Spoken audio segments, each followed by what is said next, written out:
இந்த ஓய்வு நாளின் காலை வேளையிலும் தேவனுடைய வார்த்தைகளை உங்களோடு பகிர்ந்து தியானிப்பதற்கு கர்த்தர் கொடுத்த இந்த நல்ல தருணத்திற்காக கர்த்தருக்கு ஸ்தோத்திரங்களையும் நன்றிகளையும் ஏறெடுக்கிறேன். என்னை அருமையாய் அழைத்த போதகர் அவர்களுக்கும் சபையின் கமிட்டி அங்கத்தினர்கள், மூப்பர்கள் ஒவ்வொருவருக்கும் நன்றியை தெரிவித்துக் கொள்கிறேன். இந்த நாளிலே சிந்திப்பதற்காக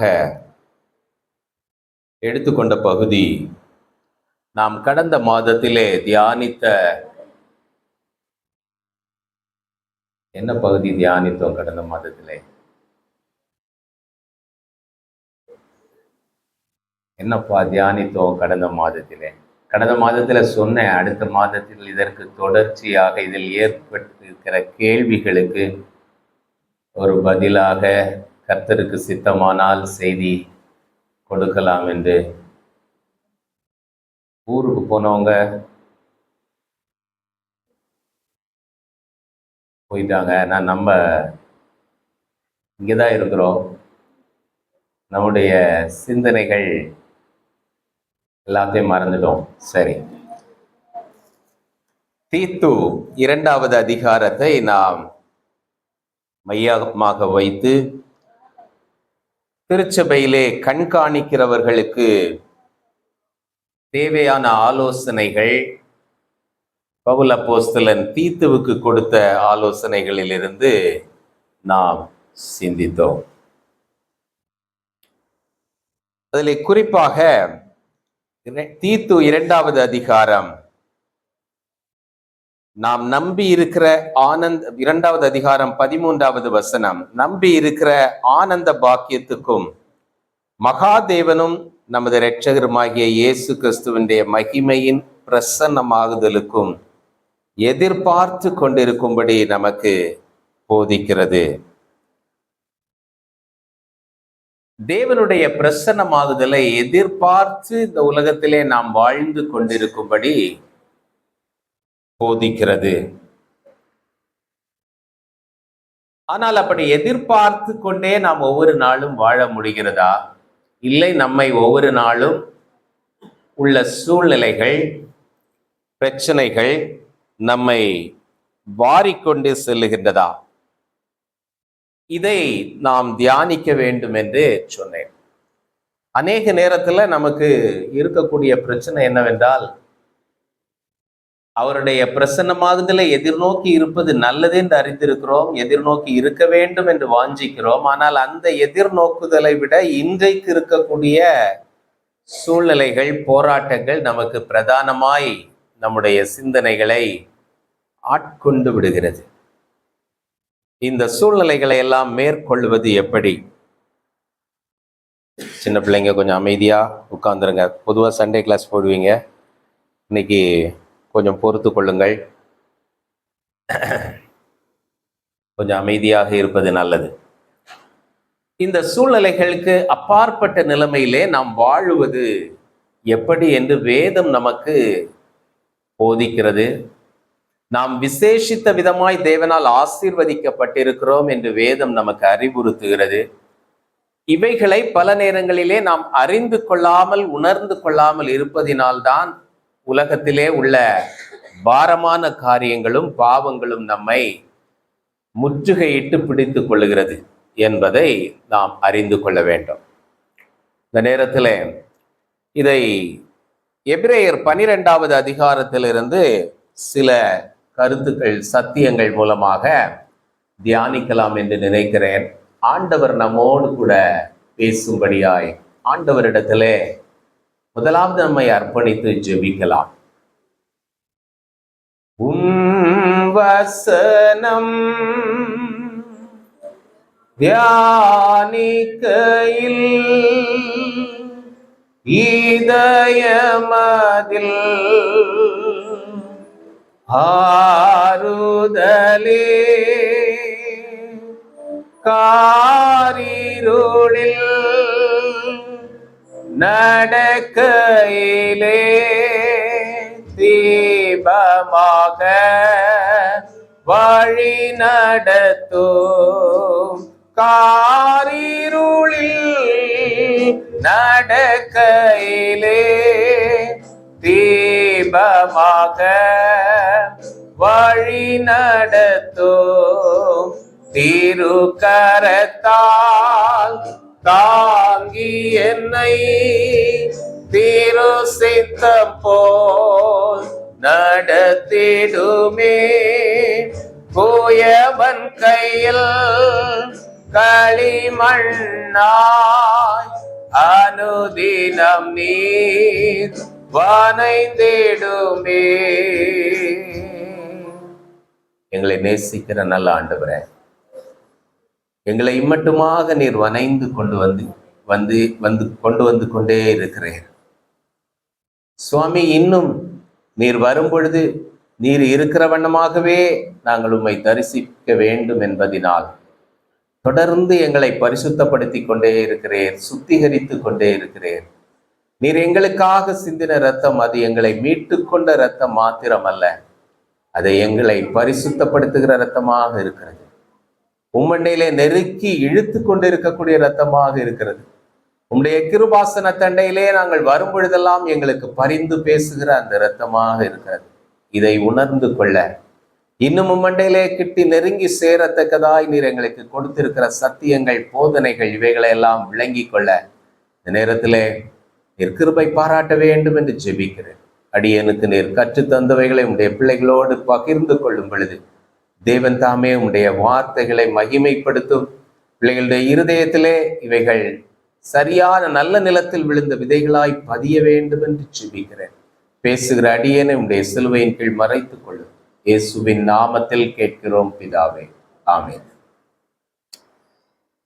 பிரியமானவர்களே, அவருடைய பிரசன்னமாகுதலை நாம் எதிர்நோக்கி வாழும்படி அழைக்கப்பட்டிருக்கிற நமக்கு தேவன் கொடுக்கக்கூடிய முக்கியமான ஒரு சத்துவம் என்னவென்றால் அவர் மீது நாம் வைத்திருக்கக்கூடிய விசுவாசம். இந்த விசுவாச வாழ்க்கையிலே நாம் ஓட்டத்தை ஓடும் பொழுது இந்த விசுவாசம் அவரோடு நம்மை இணைத்து பிடித்து கொள்ளக்கூடிய ஒரு முக்கியமான ஒரு கருவியாக ஆண்டவர் நமக்கு அதை கொடுத்திருக்கிறார். சர்வாயுத வர்க்கத்தை தரித்துக் கொள்ளுங்கள் என்று ஆண்டவர் சொன்ன பொழுது வேத வசனத்திலே பவுல் அப்போஸ்தலன் மூலமாக ஆவியானவர் வெளிப்படுத்தின பொழுது அந்த சர்வாயுத வர்க்கத்திலே முக்கியமான ஒரு பகுதி விசுவாசம் என்கிற கேடை.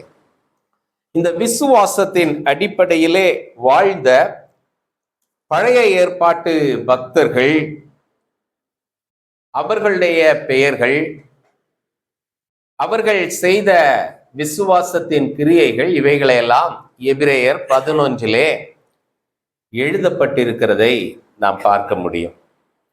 ஆனால் இந்த பெரிய இந்த பட்டியலை இட்டு விளக்கங்களை எல்லாம் சொன்ன எபிரேயர் நிருபத்தை ஆக்கியோர் குறிப்பாக 2 இடங்களிலே அவர்கள் இப்படி எல்லா காரியங்களிலும் சிறந்து விளங்கினாலும் வாக்குத்தத்தம் பண்ணப்பட்டதை அவர்கள் அடையாமற் போனார்கள் என்று குறிப்பிட்டிருக்கிறதை கவனிக்க வேண்டும். 13வது வசனம், எபிரேயர் 11:13வது வசனம் இப்படி சொல்லுகிறது: இவர்கள் எல்லாரும் வாக்குத்தத்தம் பண்ணப்பட்டவைகளை அடையாமல் தூரத்திலே அவைகளை கண்டு நம்பி அணைத்து கொண்டு பூமியின் மேல் தங்களை அந்நியரும் பரதேசிகளும் என்று அறிக்கையிட்டு விசுவாசத்தோடே மரித்தார்கள். இப்போ 39வது வசனம், அதற்கு பின்பு இன்னும் ஒரு பெரிய லிஸ்ட் இருக்கு. ஈசாக்கை பற்றி பார்க்கிறோம், மோசேயை பற்றி பார்க்கிறோம், தாவீதை பார்க்கிறோம், எல்லாருடைய காரியங்களும் சொல்லிவிட்டு 39வது வசனத்திலே மீண்டும் இவர்கள் எல்லாரும் விசுவாசத்தினாலே நற்சாட்சி பெற்றும், சாட்சி பெற்ற தேவ பிள்ளைகள், வாக்குத்தத்தம் பண்ணப்பட்டதை அடையாமற் போனார்கள். இப்போ விசுவாசம் மாத்திரம் நம்முடைய வாழ்க்கையை பூரணப்படுத்த கூடாத ஒன்று. நம்ம விசுவாசி என்று சொல்லுகிறோம், நல்லது. ஆனால் இன்னும் ஒரு காரியம் தேவைப்படுகிறது வாழ்க்கையிலே பூரணப்படுவதற்கு. அடுத்த வசனத்தை பாருங்கள். அவர்கள் நம்மை அல்லாமல் பூரணர் ஆகாதபடிக்கு விசேஷித்த நன்மையானதொன்றை தேவன் நமக்கென்று முன்னதாக நியமித்திருந்தார். இதுல என்ன கவனிக்க வேண்டும் என்றால், அவர்கள் நற்சாட்சி பெற்றவர்கள், விசுவாசத்தின் மூலமாக கிரியைகளை நடப்பித்து நற்சாட்சி பெற்றிருந்தாலும் அவர்கள் பூரணர் ஆகவில்லை. ஆனால் தேவன் நமக்கு ஒரு விசேஷமான ஒன்றை கொடுத்திருக்கிறார். அதன் மூலமாக நாம் பூரணராக கடந்து சென்று கொண்டே இருக்கிறோம் என்பதை இங்கே வார்த்தை நமக்கு அறிவுறுத்துகிறது. நாம் பூரணராகிக் கொண்டே இருக்கிறோம். நாம் பழைய ஏற்பாட்டு பக்தர்களை விட விசேஷமான ஒரு நன்மையை தேவனுடைய கரத்திலே பெற்றிருக்கிறோம் என்பதை முதலாவது உணர்ந்து கொண்டால்தான் இந்த கிறிஸ்தவ வாழ்க்கையிலே நம் மகிழ்ச்சியோடும் சந்தோஷத்தோடும் அவருடைய வருகையை எதிர்நோக்கி வாழவும் நம்மால் கூடும். அது என்ன என்பதை சற்று ஆழமாக தான் இந்த 12வது அதிகாரத்திலே நாம் பார்க்க இருக்கிறோம். இப்ப இதுல ஒரு முக்கியமான கேள்வி, வாக்குத்தத்தம் பண்ணப்பட்டதை அடையாமற் போனார்கள் அப்படின்னா என்ன? எது வாக்குத்தத்தம் பண்ணப்பட்டது? அதை அவர்கள் அடையாமற் போனதின் காரணம். அடையாமற் போனார்கள் என்றால் எதை அடையாமற் போனார்கள் என்று நாம் சிந்திக்க வேண்டும். ஆதியாகமம் 3வது அதிகாரம் 15வது வசனத்திலே நாம் பார்க்கும் பொழுது, ஆண்டவர் அப்பொழுதே என்றைக்கு பாவம் பிரவேசித்ததோ அன்றைக்கே உலகத்தின் ரட்சிப்புக்கு ஒரு வழியை உண்டு பண்ணுவதாக ஆண்டவர் கூறினார். உன் வித்துக்கும் ஸ்திரீயின் வித்துக்கும் என்ன பண்ணுவேன்? பகையை உண்டு பண்ணுவேன். அவர் உன் தலையை நசுக்குவார், நீ அவர் குதிங்காலை. அன்றைக்கே ஆண்டவர் அதை வாக்குத்தத்தம் பண்ணிவிட்டார். இப்ப சொல்லுங்க, வாக்குத்தத்தம் என்ன என்பதை. கிறிஸ்து நமக்காக தன் ஜீவனை கொடுத்து இரத்தத்தை சிந்தி, அந்த இரத்தத்தின் மூலமாக நம்ம எப்பொழுதும் தொடர்ந்து நமக்காக பரிந்து பேசி கொண்டிருக்கக்கூடிய புதிதும் ஜீவனுமான மார்க்கத்தை உண்டு பண்ணி இருக்கிறார். அதுதான் எபிரேயர் 10 நம்ம குட் ஃப்ரைடே அன்னைக்கு தியானித்தோம். இன்றைக்கு மீண்டும் அதை ஒரு முறை கூட பார்க்க இருக்கிறோம். இனி ஆதியாகமம் 22:19 ஆபிரகாமுக்கு ஆண்டவர் வாக்குத்தத்தம் பண்ணினார். ஆதியாகமம் 22:19 யாராவது ஒருவர் வாசியுங்கள். ஆபிரகாம் தன் வேலைக்காரரிடத்திற்கு திரும்பி வந்தான். அவர்கள் எழுந்து புறப்பட்டு ஏகமாய் பெயர்செபாவுக்கு போனார்கள். ஆபிரகாம் பெயர்செபாவிலே குடியிருந்தான். முந்தின வசனம் வாசியுங்கள். நீ என் சொல்லுக்கு கீழ்ப்படிந்தபடியினால் உன் சந்ததிக்குள் பூமியிலுள்ள சகல ஜாதிகளும் ஆசீர்வதிக்கப்படும் என்று என் பேரில் ஆணையிட்டேன் என்று கர்த்தர் சொல்கிறார். உன் சந்ததிக்குள் பூமியில் உள்ள அனைத்து சந்ததியும் ஆசீர்வதிக்கப்படும். எதனால? நீ என் சொல்லுக்கு கீழ்ப்படிந்தபடினால். பூமியில் உள்ள அனைத்து சந்ததிகளும் உன் சந்ததிக்குள் ஆசீர்வதிக்கப்படும் என்றால், அதுவும் ஆண்டவராகிய இயேசு கிறிஸ்துவின் மூலமாய் பூமியில் உள்ள அனைத்து சந்ததிகளுக்கும் தேவன் கொடுக்கக்கூடிய அந்த புதிதும் ஜீவனுமான மார்க்கம்தான். இந்த புதிதும் ஜீவனுமான மார்க்கம் என்னவென்றால், பழைய ஏற்பாட்டிலே பாவம் செய்கிறவர்களுக்கு குற்றமற்ற மனசாட்சி இருக்காது. அந்த குற்ற உணர்வோட வாழ்ந்து அடுத்த வருடத்துல அந்த பாவ நிவர்த்தி செய்யப்படக்கூடிய நாளிலே ஆசாரியன் பாவ நிவர்த்திக்கென்று அந்த ஆடுகளை எல்லாம் பலி செலுத்துவதை லேவியராகமம் 16 நாம் கற்றுக்கொண்டோம். அந்த காரியம் நடைபெறும் வரைக்கும் அந்த பாவ குற்ற உணர்வுல தான் அவங்க இருப்பாங்க. அடுத்த நாள் ஒரு பாவம் செய்துட்டாலும் இன்னும் ஒரு வருஷம் இப்படிதான். அப்போ என்றைக்குமே பாவம் இல்லாமல் ஒரு மனிதன் வாழ்ந்து விட முடியுமா என்றால் முடியாது. அதையும் வேதம் திட்டமாக சொல்லுகிறது. இப்போ ஆண்டவர் அந்த பாவத்தை நிவிர்த்தி செய்வதற்கு ஒரு வழியை, ஒரு போக்கை ஏற்படுத்தினாரே அல்லாமல் ஒரு குற்றமற்ற மனசாட்சியோடு அனுதினமும் தேவனோடு இணைந்து வாழுகிற ஒரு வாழ்க்கை என்பது அவர்களுக்கு இல்லை. அதை ஆண்டவர் வாக்குத்தத்தம் பண்ணினார். எப்போ? ஆதாம் பாவம் செய்த பொழுதே வரும்னு சொன்னாரு, ஆபிரகாமிடத்துல சொன்னாரு. இது போல பல இடங்களிலே வேதத்திலே நாம் பார்க்க முடியும். ஆனால் இந்த எபிரேயர் 11 சொல்லப்பட்டிருக்கிற தேவ பிள்ளைகள் விசுவாசத்தின் கிரியையினால் நற்சாட்சி பெற்று ஆண்டவரால் புகழப்பட்டிருந்தாலும் மகிமை பெற்றிருந்தாலும் அவர்கள் அந்த வாக்குத்தத்தத்தை அடையவில்லை. இப்ப நமக்கு அது கொடுக்கப்பட்டிருக்கிறது.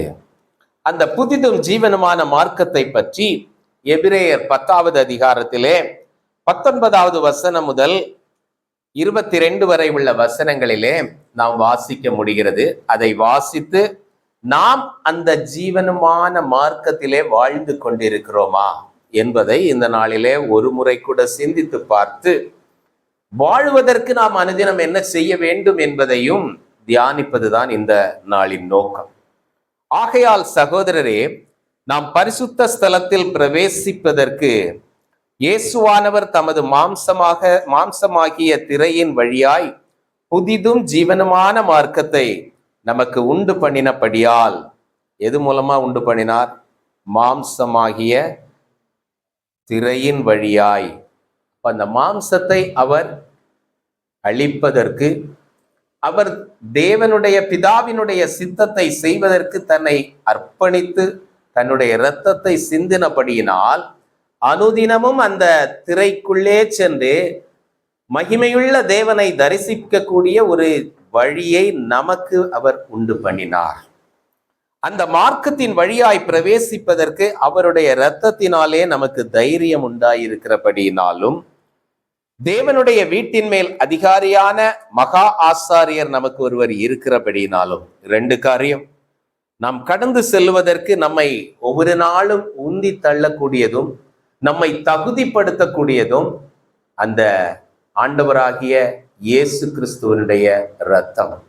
அந்த இரத்தத்தின் மூலமாக நாம் அந்த மார்க்கத்திற்குள்ளாக அனுதினம் பிரவேசித்து, இப்பதான் ஒரு பாவம் செஞ்சிருப்போம், ஒரு தப்பு விழுந்துட்டோம், கோபப்பட்டுட்டோம், எரிச்சல் அடைந்து விட்டோம், யார் மீதாவது கடினமான வார்த்தைகளை பேசிவிட்டோம். நாம் உணர்ந்த உடனே அவருடைய சமூகத்திலே நின்று நாம் ஆண்டவரே என்னை மன்னியும் என்று சொல்லும் பொழுது, உன்னை மன்னிக்கிறேன் என்று சொல்லுவதற்கு உத்தரவாதமாக இருக்கக்கூடியது என்னது? அவருடைய இரத்தம். நீ தைரியமாக வா என்று சொல்லக்கூடியவர் யார்? தேவனுடைய வீட்டின் மேல் அதிகாரியாய் இருக்கக்கூடிய ஆசாரியர், ஆண்டவராகிய இயேசு கிறிஸ்து. இந்த ஆண்டவராகிய இயேசு கிறிஸ்து தேவனுடைய சமூகத்திலே பிரத்யட்சமாய், அதாவது நமக்குன்னு நின்று கொண்டே இருக்கிறார். இதை எபிரேயர் 9வது அதிகாரத்திலே நாம் அன்றைக்கும் பார்த்தோம், மீண்டும் நினைவுபடுத்த விரும்புகிறேன். எபிரேயர் 9 அந்தப்படி 9:24வது வசனம், அந்தப்படி மெய்யான பரிசுத்த ஸ்தலத்துக்கு அடையாளமான கையினால் செய்யப்பட்டதாயிருக்கிற பரிசுத்த ஸ்தலத்திலே கிறிஸ்துவானவர் பிரவேசியாமல் பரலோகத்தில் தானே இப்பொழுது நமக்காக தேவனுடைய சமூகத்தில் பிரத்யட்சமாகும்படி பிரவேசித்திருக்கிறார். நமக்காக பிரத்யட்சம் ஆகும்படினா நமக்குன்ட்டு ஒரு எக்ஸ்க்ளூசிவ் பர்பஸ், ஒரு நோக்கம்.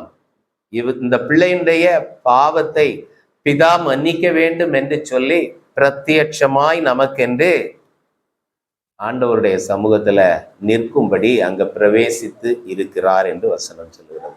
அப்போ நமக்கு ஆண்டவர் கொடுத்திருக்கக்கூடிய புதிதும் ஜீவனுமாகிய மார்க்கத்திலே தேவனுடைய இரத்தம் நம்மை எல்லா நேரங்களிலும் தகுதிப்படுத்துகிறது. தேவனுடைய வீட்டின் அதிகாரியான பிரதான ஆசாரியர் நின்று நீ தைரியமா வா, பயப்படாத, தைரியமா வா அப்படின்னு நம்மை அழைத்து கொண்டே இருக்கிறார். ஆனால் நாம் இந்த இடத்துல தைரியமா போகிறோமா என்பதுதான் பெரிய ஒரு கேள்விக்குறி. தைரியமா ஒவ்வொரு நாளும் போனோம்னு சொன்னா அங்க போயிட்டு வந்த உடனே அவருடைய பிரசன்னமாகுதலை நம்ம எதிர்நோக்கி வாழக்கூடிய ஒரு மன தைரியம் நமக்குள்ளாக வரும். எதற்காக அந்த பாதையிலே நாம் செல்ல வேண்டும்? 2 காரியங்கள் நம்மை நெருக்கி கொண்டே இருக்கிறது.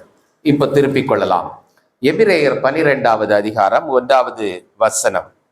ஆகையால் மேகம் போன்ற இத்தனை திரளான சாட்சிகள் நம்மை சூழ்ந்து கொண்டிருக்க. என்ன சாட்சிகள்? நற்சாட்சி பெற்றவர்கள் என்று பெரிய ஒரு லிஸ்ட் இருக்குல்ல. இந்த சாட்சிகளை எல்லாம் நீங்கள் படித்தீர்களே.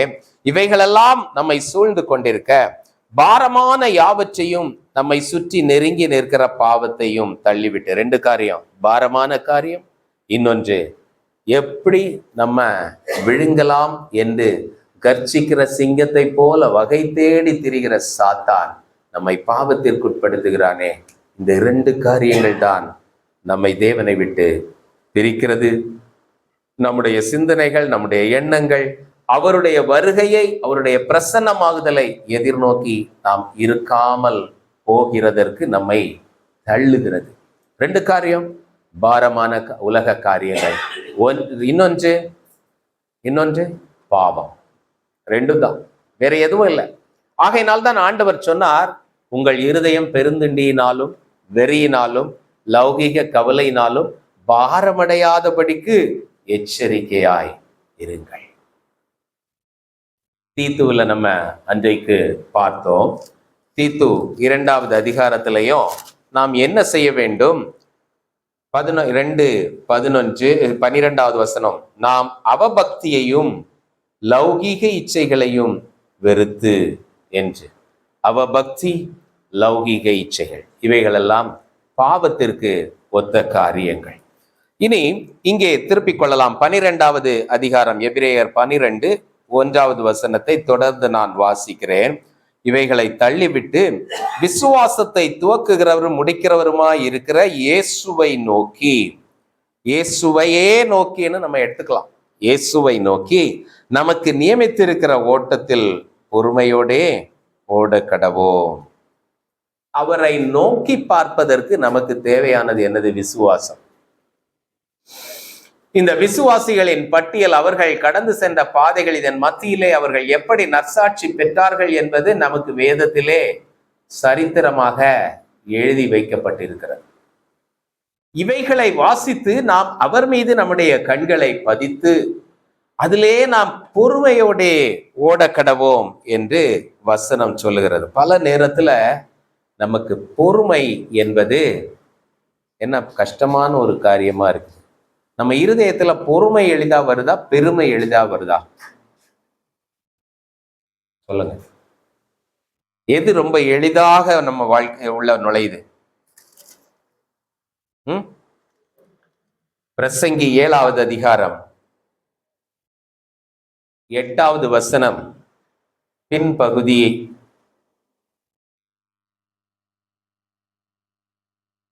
பெருமையுள்ளவனை பார்க்கலும், வாசிங்களே யாராவது ஒருவர்.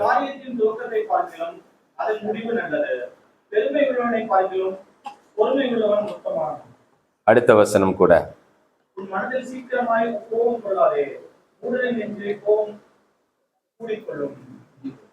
இதுதான் நமக்கு ரொம்ப சீக்கிரமா இந்த பொறுமை வர்றது ரொம்ப கஷ்டம். பெருமை ரொம்ப ஈஸியா வந்துடும். ஏன்னா நம்மளை விட மோசமான நிலைமையில யாராவது ஒருத்தர் இருப்பாங்கள, பார்த்தோன்னா ஒரு பெருமை வந்துடும். நம்மளை விட உயர்ந்த நிலையில இருக்கிறவங்கள பார்த்து என்ன பண்ணுவோம்? பொறாமை வந்துடும். பெருமை, பொறாமை, இந்த 2 மோசம். ஆனா பொறுமை ரொம்ப நல்லது. வசனம் என்ன சொல்லுது? பெருமை உள்ளவனை பார்க்கிலும் பொறுமை உள்ளவன் தவன். டக்குன்னு இருதயத்துல கோபம் வருது இல்ல? எல்லாருக்கும் வரும், ஒவ்வொருத்தருக்கும் ஒவ்வொரு லெவல்ல வரும்.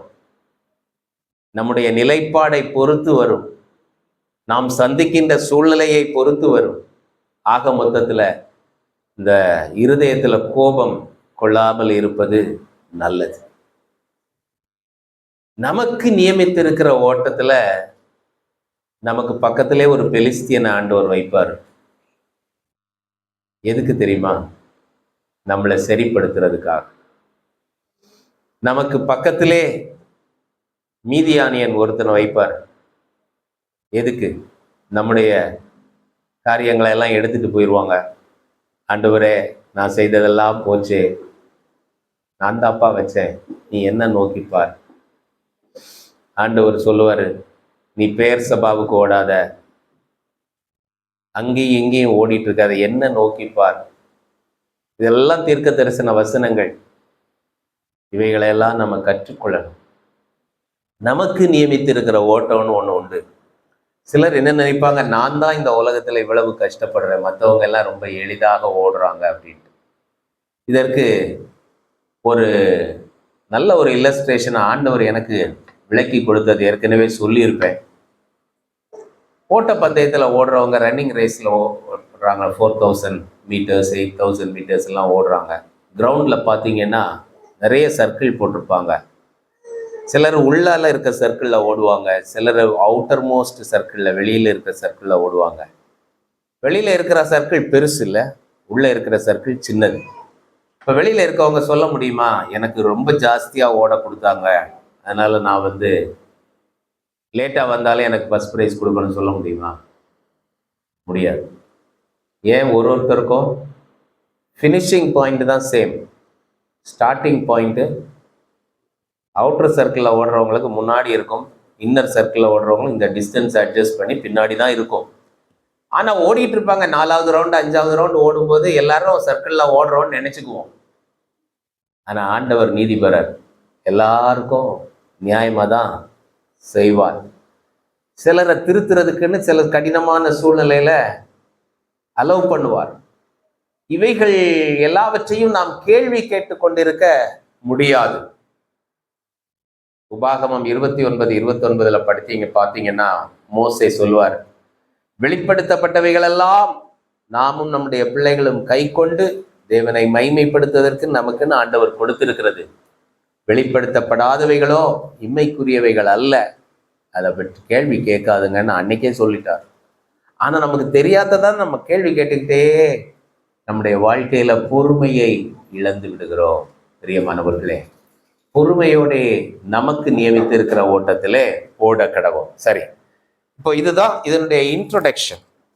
இப்போ இந்த பழைய ஏற்பாட்டு பரிசுத்தவான்களை விட நமக்கு விசேஷமாய் ஆண்டவர் கொடுத்திருக்கிற இந்த புதிதும் ஜீவனுமான மார்க்கத்திலே நாம் வாழ்வதற்குரிய வழிமுறைகளை கீழே சொல்லி இருக்கிறதை பார்க்கிறோம். 4வது வசனம் வரைக்கும் நாம் பார்க்கும் பொழுது, பாவத்தை நீ தள்ளிவிடு. 4வது வசனம் என்ன சொல்லுது? பாவத்திற்கு விரோதமாய் போராடுகிறதில் இரத்தம் சிந்தப்படத்தக்கதாக நீங்கள் இன்னும் எதிர்த்து நிற்கவில்லை. நம்ம பாவத்தை, சாத்தானுக்கு எதிர்த்து நில்லுங்கள், என்ன பண்ணுவான்? ஓடி போவான். நம்ம எதிர்த்து நிற்கிறது சாத்தானுக்கு எதிர்த்து நிற்க மாட்டோம். யாருக்கு எதிர்த்து நிற்போம்? வீட்டில் உள்ளவங்கள்ட்ட எதிர்த்து நிற்போம். ஏன்னா வசதியான இடம். இல்லை வேற யாராவது நம்ம கீழே இருக்கிறவங்கள்ட்ட எதிர்த்து நிற்போம். இல்லை வேற யார்கிட்டயாவது சண்டை போடணும்னு நிற்போம். ஆனா வசனம் சொல்லுது, எங்க நிக்கணும்? பாவத்திற்கு நீங்கள் இரத்தம் சிந்துதற்கு ஏதுவாக இன்னும் எதிர்த்து நிற்கவில்லை. ஏன் அப்படி சொல்லப்பட்டிருக்கிறதுனா, ஆண்டவராகிய இயேசு கிறிஸ்து 2வது வசனத்தில் அழகாக சொல்லப்பட்டிருக்கிறது, சிலுவையை சகித்து தேவனுடைய சிங்காசனத்தின் வலது பார்சத்தில் வீற்றிருக்கிறார். அவரை நீங்க பாருங்க, அவருக்கு கொடுக்கப்பட்ட அந்த சவால், அந்த சிலுவையை சகித்தபடியினால் அவர் இன்னைக்கு தேவனுடைய வலது பார்சத்துல உட்கார்ந்திருக்கிறார். அதுபோல உங்களுடைய சூழ்நிலைகளிலே நீங்கள் பாவத்திற்கு எதிர்த்து நிற்கிறீர்களா? முதலாவது காரியம். அப்ப புதிதும் ஜீவனுமான மார்க்கம் நமக்கு இருக்கிறது. நீ பாவத்திற்கு எதிர்த்து நில். இரத்தம் சிந்துதற்கு ஏதுவான விதத்தில் துணிந்து எதிர்த்து நில் பாவத்தை. அதை அந்த அளவிற்கு, ஒருவேளை விழுந்துட்டேன்னா கூட என்ன பண்ணணும்? கிருபாசன தண்டையில நீ வந்து சேரணும். இந்த 10வது அதிகாரத்துல எபிரேயர் 10:21 வசனத்தை நான் வாசிக்கிறேன். தேவனுடைய வீட்டின் மேல் அதிகாரியான மகா ஆசாரியர் நமக்கு இருக்கிறபடினாலும் துர்மனசாட்சி நீங்க தெளிக்கப்பட்ட இருதயம் உள்ளவர்களாயும் சுத்த ஜலத்தால் கழுவப்பட்ட சரீரம் உள்ளவர்களாயும் உண்மையுள்ள இருதயத்தோடும் விசுவாசத்தின் பூரண நிச்சயத்தோடும் சேர கடவோம். இப்ப பாவத்திற்கு எதிர்த்து நிற்க வேண்டும். ஆனால் எங்கேயாவது நம்ம விழுந்து விட்டோம் என்றால் உடனே கிருபாசன தண்டையிலே கடந்து வர கடவோம். எபிரேயர் 4:15 நீங்கள் வாசிக்கும் பொழுது, ஏற்ற காலத்தில் சகாயம் செய்யும் கிருபை அடையும்படிக்கு நம்ம என்ன பண்ணணும்? கிருபாசன தண்டையில கடந்து வர வேண்டும் என்று. எனவே முதல் குறிப்பு, நாம் எதிர்த்து நிற்க வேண்டும். ஒருவேளை விழுந்து விட்டோம் என்றால் உடனே எழுந்து ஓட வேண்டும். ஒரு பன்றியும் ஒரு பூனைக்குட்டியும் அல்லது ஒரு ஆட்டுக்குட்டியும் ஒரு மதில் மேல் நடந்து செல்லுகிறது. பக்கத்துல ஒரு சாக்கடைக்குள்ள ரெண்டும் விழுந்துச்சு. மதில்ல நடந்து போனது. பன்றி என்ன பண்ணும்? சாக்கடைக்குள்ள விழுந்தா சுகமா அதுல படுத்துக்கணும். ஆட்டுக்குட்டி என்ன பண்ணும்? கத்தி எப்படியாவது வெளியே வர்றதுக்கு வழி பார்க்கும். அதுதான் ஒரு விசுவாசியின் வாழ்க்கையில நடக்க வேண்டியது. ரெண்டு பேரும் நெருக்கமான ஒரு இடுக்கமான அதுலதான் நடக்கிறாங்க. ஆனால் விழுந்து போனால் பன்றியை போல் அதிலே விழுந்து கிடந்து கொண்டிருப்பதல்ல, எழுந்து திரும்ப ஆண்டவருடைய சமூகத்திலே வரக்கூடிய புதிதும் ஜீவனுமான மார்க்கத்தை கர்த்தர் உண்டு பண்ணியிருக்கிறார். பழைய ஏற்பாட்டிலே அவர்களுக்கு இல்லை. விழுந்தார்கள் என்றால் அடுத்த வருடம் வரைக்கும் அதுக்காக குற்றமுள்ள மனசாட்சியோட இருந்து கொண்டே இருக்கணும். அவர்களுக்கு வாக்குத்தத்தம் பண்ணப்பட்டதை அவர்கள் அடையாமற் போனார்கள்.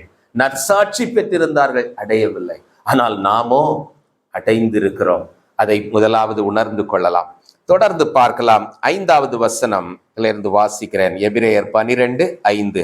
அன்றியும் என் மகனே, கர்த்தருடைய சிட்சையை அற்பமாக எண்ணாதே, அவரால் கடிந்து கொள்ளப்படும் போது சோர்ந்து போகாதே. ஆண்டவர் பல நேரத்துல பாரமான காரியங்களை இந்த உலகத்திலே நமக்கு அனுமதிக்கிறார். ரெண்டு விதமாக பிரச்சனைகளை நம்முடைய வாழ்க்கையில சந்திக்கலாம். சொல்லலாம், எல்லாருக்கும் வர மாதிரி தான் வந்திருக்கு, இது ஒன்றும் பெரிய பிரச்சனை இல்லை அப்படியும் சொல்லிக்கலாம். இன்னொன்று, நம்ம அமர்ந்திருந்து ஆண்டவரே என்ன என்று சிந்திக்கலாம். இன்னொருத்தர் என்ன பண்ணுவாங்கன்னா, உடனே அப்படியே சோர்ந்து போய் படுத்துக்கொள்வாங்க. அநேகரை பார்த்திருக்கிறேன். இன்னும் கிறிஸ்தவர்களும் கூட செய்யக்கூடிய ஏதாவது ஒரு கஷ்டம் வருதுன்னா உடனே அது கஷ்டமே இல்லாதது மாதிரி காட்டிக்கிட்டு எல்லார்ட்டையும் பேசுவாங்க. அது இன்னும் தீவிரமடைந்து கஷ்டம் அதிகமாய் போய் கடைசியில ஒண்ணுமே பண்ண முடியாம என்ன பண்ணுவாங்க? சிக்கல்ல மாட்டின மாதிரி படுத்துக்குவாங்க. பிரச்சனை வந்த உடனே ஒண்ணுமே இல்லாதது மாதிரியும் பேசிட்டு இருக்காதுங்க. ஆண்டவருடைய சமூகத்துல சீரியஸா போய், ஆண்டவரே எதனால ஆண்டவரே இதை நீர் அனுமதித்திருக்கிறீர்? எதற்காக இந்த பெலிஸ்தியன் என்னை துன்பப்படுத்துகிறான்? எதற்காக இந்த வேதனையை எனக்கு அனுமதித்தீர்? இது உம்முடைய சித்தமா? நான் எந்த இடத்திலே தவறி போனேன் என்று கேளுங்கள். அற்பமாகவும் எண்ணாதிருங்கள். அவர் சோதிக்கும் பொழுது மயங்கி சோர்ந்து போய் படுத்துறாதுங்க. ரெண்டும் வேண்டாம். ஆண்டவர் அழகாக சொல்லி இருக்கிறார். 10வது அதிகாரத்தில் எபிரேயர் 10:38வது வசனம். விசுவாசத்தினாலே நீதிமான் பிழைப்பான், பின்வாங்கி போவானானால் அவன் மேல் என் ஆத்துமா பிரியமாய் இராது. நாமோ கெட்டு போக பின்வாங்குகிறவர்களாயிராமல் ஆத்துமா ஈடேற விசுவாசிக்கிறவர்களாய் இருக்கிறோம். இன்னும் பல இடங்களிலே ஆத்துமா சோர்ந்து போகக்கூடாது. நீதிமொழிகள் 24:10 குறித்து வைத்து வீட்டில் சென்று வாசியுங்கள். ஆபத்து காலத்தில் நீ சோர்ந்து போவாயானால் உண்மையில் என் ஆத்துமா பிரியமாய் இராது. ஆண்டவர் இப்படி பல காரியங்களை சொல்லுகிறார்.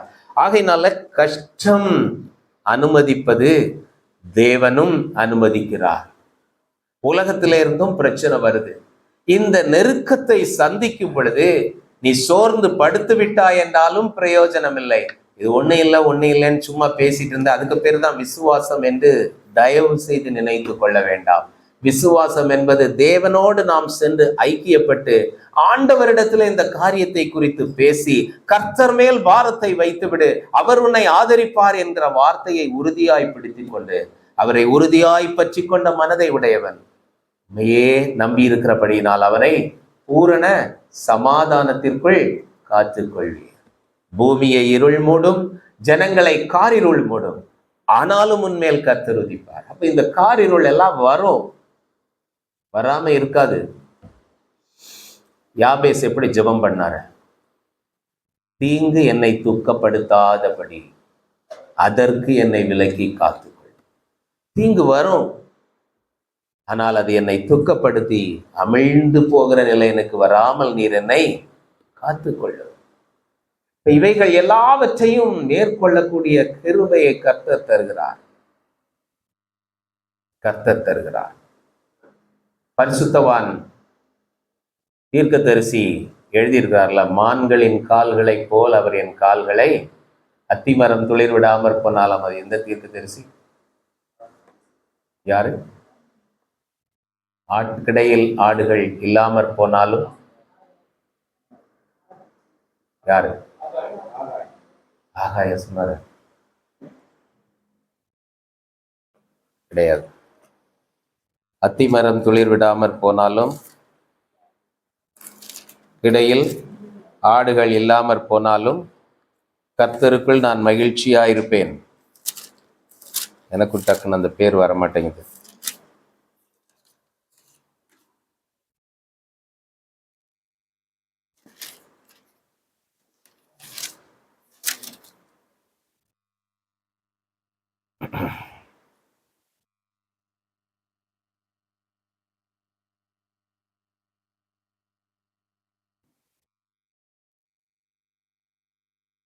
ஆபகுக்ல ஆபகுக் சொன்னதுதான்.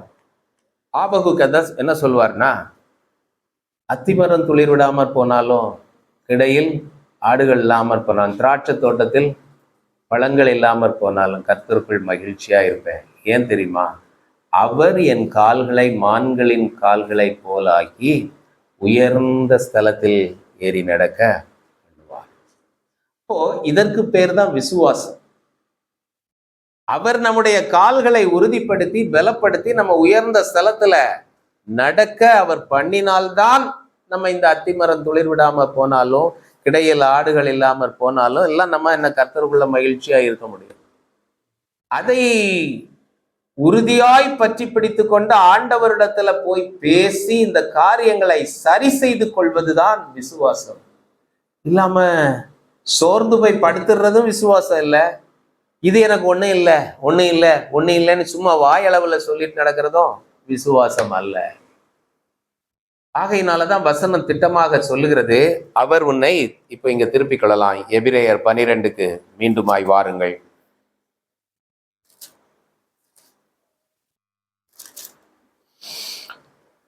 கர்த்தருடைய சிட்சையை நீ அற்பமாய் எண்ணாதே, அவரால் கடிந்து கொள்ளப்படும் போது சோர்ந்து போகாதே. கர்த்தர் எவனிடத்தில் அன்பு கூறுகிறாரோ அவனை அவர் சிட்சித்து தாம் சேர்த்து கொள்ளுகிற எந்த மகனையும் தண்டிக்கிறார் என்று பிள்ளைகளுக்கு சொல்லுகிறது போல உங்களுக்கு சொல்லி இருக்கிற புத்திமதியை மறந்தீர்கள். இதை மறந்துடுறோம் நம்ம பல நேரத்துல. கஷ்டம் வரும்போது கர்த்தர் என்னை அதிகமாய் நேசிக்கிறபடியினால் என்னை இன்னும் பரிசுத்தப்படுத்தும்படியாக, பரிசுத்தப்படுத்துறது எது? அவருடைய இரத்தம். ஆனால் அவருடைய இரத்தம் நமக்கு அந்த புதிதும் ஜீவனமான மார்க்கத்தின் வழியாய், திரையின் வழியாய் பிரவேசித்து அவரிடத்திலே போய் ஐக்கியம் அடைவதற்கும் சரணடைவதற்கும் ஒரு வழியை உண்டு பண்ணி இருக்கிறது. ஆனா நம்ம அந்த வழியில போகாம இருக்கிறோம். அப்ப நம்மளை அங்க புஷ் பண்ணி தள்ளுறதுக்கு ஆண்டவர் பல சூழ்நிலைகளை அனுமதித்து நம்மை நெருங்கி போக செய்து கொண்டே இருக்கிறார். பிரியமானவர்களே, ஆண்டவருடைய இரத்தத்தின் வேலை நம்முடைய வாழ்க்கையிலே முடிந்து விட்டது என்று தயவு செய்து நினைத்து கொள்ளாதிருங்க. நான் ரட்சிக்கப்பட்டுட்டேன், ஆண்டவர் சிந்தின இரத்தத்தின் மூலமா ரட்சிக்கப்பட்டுட்டேன், என்னுடைய வாழ்க்கையில் அவருடைய இரத்தத்தின வேலை முடிஞ்சிச்சு, கிடையாது. நாம் ரட்சிக்கப்பட்டுட்டேன்னா என்னது? ஆண்டவர் குழியில இருந்து தூக்கி எடுத்துட்டார். ஆனால் இன்னும் நாம் பரிசுத்தம் அடைய வேண்டும். குழியிலிருந்து தூக்கி எடுத்தது அவருடைய இரத்தம், அவர் சிந்தின இரத்தம். நம்மை கழுவி சுத்திகரித்தது அவருடைய இரத்தம். இன்னும் நம்மை பரிசுத்தப்படுத்தி அவருக்கு நேராக பக்கத்துல கொண்டு போறது எது? அவருடைய இரத்தம். அதுதான் அந்த புதிதும் ஜீவனுமான மார்க்கம். அந்த மார்க்கத்தின் வழியாய் பிரவேசிப்பதற்கு நம்மை பல இடங்களிலே உந்தி தள்ளுவது தேவன் அனுமதிக்கக்கூடிய சின்ன சின்ன சிக்ஷைகள். அதை நாம் அல்ல தட்டாதிருங்கள். எபிரேயர் 12வது அதிகாரம் மீண்டும் 7வது வசனத்தை எடுத்துக்கொள்ளுங்கள். 12:7. நீங்கள் சிக்ஷையை சகிக்கிறவர்களாயிருந்தால் தேவன் உங்களை புத்திரராக எண்ணி நடத்துகிறார். தகப்பன் சிட்சியாத புத்திரன் உண்டோ? 10வது வசனத்திற்கு போகலாம். அவர்கள் தங்களுக்கு நலமென்று தோன்றினபடி கொஞ்ச காலம் சிட்சித்தார்கள். இவரோ நம்முடைய பரிசுத்தத்துக்கு நாம் பங்குள்ளவர்களாகும் பொருட்டு நம்முடைய பிரயோஜனத்துக்காகவே நம்மை சிட்சிக்கிறார். அப்போ அப்பா அம்மா நம்ம கொஞ்ச காலத்துக்கு சிட்சிக்கிறாங்க, நம்மை நல்வழிப்படுத்தி உலகத்துல ஒரு நிலையிலே கொண்டு வருகிறார்கள். ஆண்டவர் எது வரைக்கும் சிட்சிக்கிறார்? அங்க போட்டிருக்கு பாருங்க, நான் இப்ப படிச்சதுல, அவரோ பரிசுத்தத்துக்கு நாம் பங்குள்ளவர்கள் ஆகும் பொருட்டு. அவருடைய பரிசுத்தல பங்கு எப்போ வரும்? அவர் வரும்போதுதான் வரும். அவர் வரும்போது அவரை போல நம்ம இருக்கணும். அப்ப நம்ம அந்த நிலையை அடையும் வரைக்கும் ஆண்டவர் சிக்ஷைகளை அனுமதிப்பார். ஆகையினாலதான் நம்ம பெரிய ஊழியக்காரங்களுடைய வாழ்க்கையில கூட சில நேரங்கள்ல கஷ்டங்கள்லாம் வருகிறது. இது எப்படி ஆண்டவர் இவருக்கு அனுமதிச்சார்? நமக்கு கேட்கிறதற்கு அதிகாரம் இல்லை.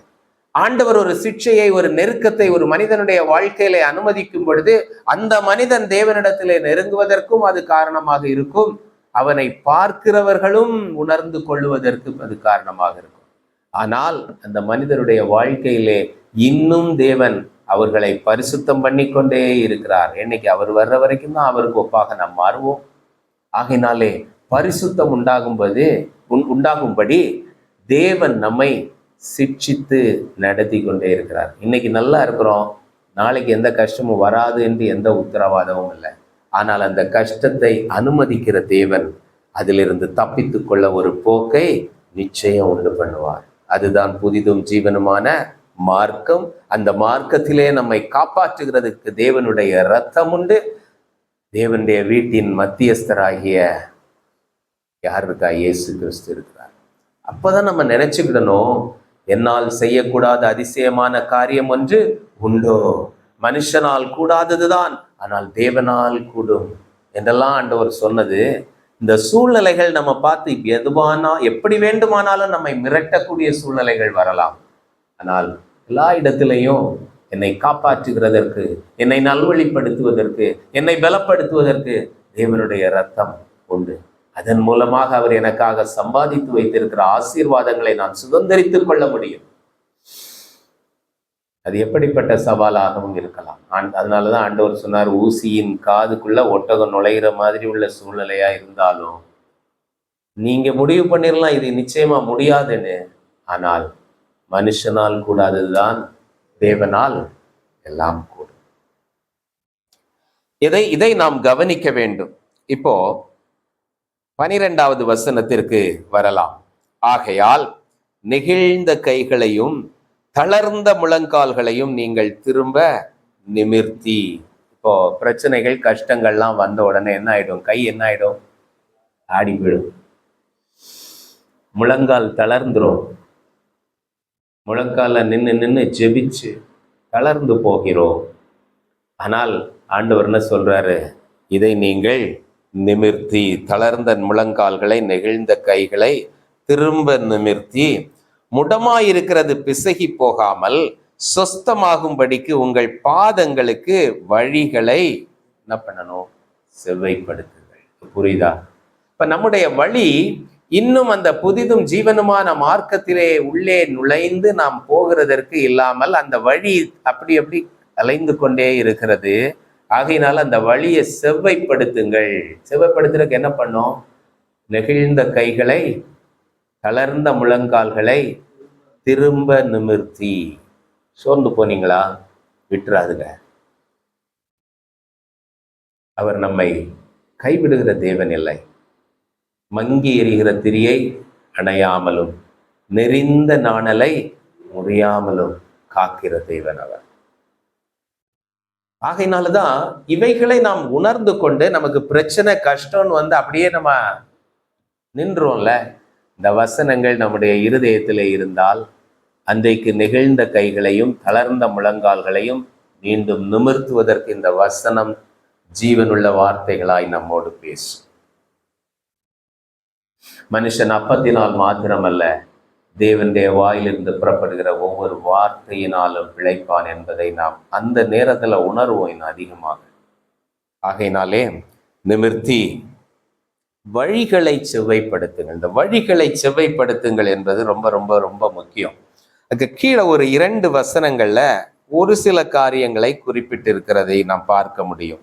இந்த வழிகளில் ஒன்று, யாவரோடும் சமாதானமாய் இருக்கவும். 14வது வசனம், யாவரோடும் சமாதானமாய் இருக்கவும் பரிசுத்தம் உள்ளவர்களாய் இருக்கவும் நாடுங்கள். பரிசுத்தம் இல்லாமல் ஒருவனும் கர்த்தரை தரிசிப்பதில்லை. எல்லாரோடும் சமாதானமாய் இருக்க முடிகிறதா? சும்மா இதை வாசிட்டு அப்படியே விட்டுறாதுங்க. எல்லாரோடையும் நம்ம சமாதானமா இருக்கிறோமா? வீட்டில் எல்லாரோடையும் சமாதானமா இருக்கிறோமா? கொஞ்சம் யோசிச்சு பாருங்க. டைம் கொடுக்குறேன். இந்த மாதம் கம்யூனியன் எடுக்கிறதுக்கு ஏஜி சர்ச்சில் நிற்கும் போது கடைசியா பாஸ்டர் கேட்கிறாரு, எல்லாரோடும் சமாதானமா இருக்கிறீங்களா? ஒரு பாவம் இல்லாத வாழ்க்கை உங்களிடத்துல இருக்கிறதா? இந்த கம்யூனியன் எடுக்கிறதுக்கு முன்னாடி சோதித்து பாருங்கள். எனக்கு வந்தது, எல்லாரோடையும் நம்மளால சமாதானமா இருக்க முடியுமா? எல்லார்ட்டையும் சண்டை போடல, யார்கிட்டையும் சண்டை போடல, மனதுக்குள்ள எப்படி வைத்து கொண்டே இருக்கிறோம்? கோபம், கோபதாபங்கள், இவைகளை எல்லாம் கொஞ்சம் யோசித்து பார்த்தோம் என்றால் இன்னும் நம்மிடத்தில் குறை இருக்கிறது. ஆண்டவரே, எல்லாரோடும் சமாதானமாய் இருப்பதற்கு உதவி செய்யுங்கள் என்று நாம் ஜெபித்து நம்மை மீண்டும் புதுப்பித்துக் கொள்ள வேண்டும். மீண்டுமாய் யாரிடத்துல சமாதானம் இல்லையோ அந்த சமாதானத்தை உருவாக்கி கொள்வதற்கு நாம் என்ன செய்ய வேண்டும் என்பதை சிந்திக்க வேண்டும். ரோமர் 12வது அதிகாரம் 18வது வசனம் என்ன சொல்லுது? ரோமர் 12:18, கூடுமானவரை எல்லாரோடும் சமாதானமாய் இருங்கள். அப்போ சில இடங்கள்ல நமக்கு சமாதானமாய் இருக்க முடியாத சூழ்நிலைகளும் வரலாம். அதை ஆண்டவர் அங்கதான் சுயாதீன பிரமாணம் என்று ஒன்று வேலை செய்யுது. ஏற்கனவே கூறியிருக்கிறேன்னு நினைக்கிறேன். நியாய பிரமாணத்திற்கு மேல சுயாதீன பிரமாணம். சில இடத்துல நம்மால் சமாதானமாய் இருக்கணும்னு நினைச்சாலும் அந்த இடத்துல சமாதானமாய் இருக்க முடியாது. அப்போ கூடுமான வரை எல்லாரிடத்திலும் சமாதானமாய் இருக்க நாம் முயற்சி செய்ய வேண்டும். ஆண்டவர் அதற்கு நமக்கு உதவி செய்வார். இன்னும் தெசலோனிக்கேயருக்கு எழுதின புஸ்தகத்தை எடுத்துக்கொள்வோம் என்றால்,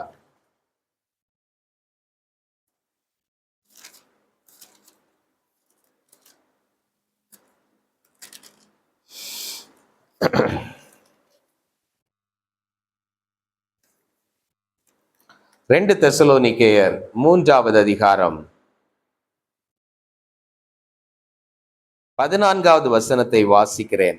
மேலும் இந்த நிருபத்தில் சொல்லிய எங்கள் வசனத்துக்கு ஒருவன் கீழ்ப்படியாமற் போனால் அவனை குறித்து கொண்டு அவன் வெட்கப்படும்படி அவனுடனே கலவாதிருங்கள். ஆனாலும் அவனை சத்துருவாக எண்ணாமல் சகோதரனாக எண்ணி அவனுக்கு புத்தி சொல்லுங்கள். இப்போ சில இடங்கள்ல இப்படிப்பட்ட காரியங்கள், வசனத்திற்கு எதிர்த்து நிற்கிறவர்கள், வசனத்துக்கு புறம்பாக ஜீவிக்கக்கூடிய விசுவாசிகள், ஊழியர்கள், இப்படி பலரை நாம் இன்றைக்கு பார்க்க முடிகிறது. உலகத்தோடு ஒத்த வேஷம் தரியாதிருங்கள்னு வசனம் சொல்லுது. ஆனால் உலகத்தோடு ஒத்த வேஷம் தரிக்கக்கூடியவர்களே நம்மோடு கூட வந்திருப்பாங்க. அவங்க செய்துட்டு அது சரிதான் நம்மிடத்துல வாக்குவாதம் பண்ணுவார்கள். நாம் அதை ஏற்றுக்கொள்ள முடியாமல் இருக்கும் பொழுது அங்கு சில சமாதான குறைவுகள் இருக்கிறது. சில ஊழியர்கள், சில பெரிய நல்ல தேவ மனிதர்களை பார்த்திருக்கிறோம். சரளமா உண்மைக்கு புறம்பான காரியங்களை பேசுவார்கள்.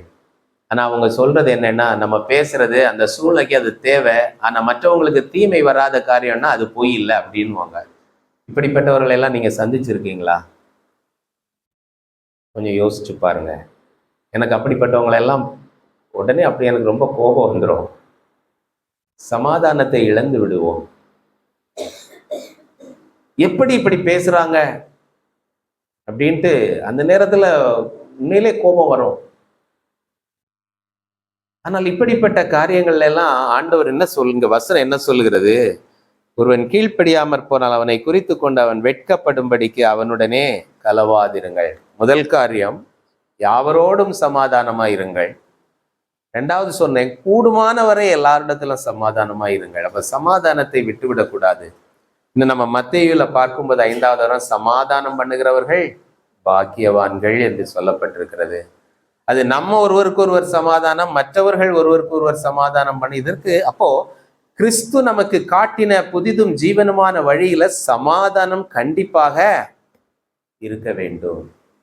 தேவனுடைய ராஜ்யம் புசிப்பும் குடிப்பும் அல்ல, அது நீதியும் சமாதானமும் பரிசுத்தாவியினால் உண்டாகும் சந்தோஷம். அப்போ சமாதானம் இல்லாமல் ஒரு கிறிஸ்தவ வாழ்க்கை இல்லை. ஆனால் இந்த சமாதானத்திற்கு பல கோணங்களிலே நமக்கு போராட்டங்கள் உண்டு.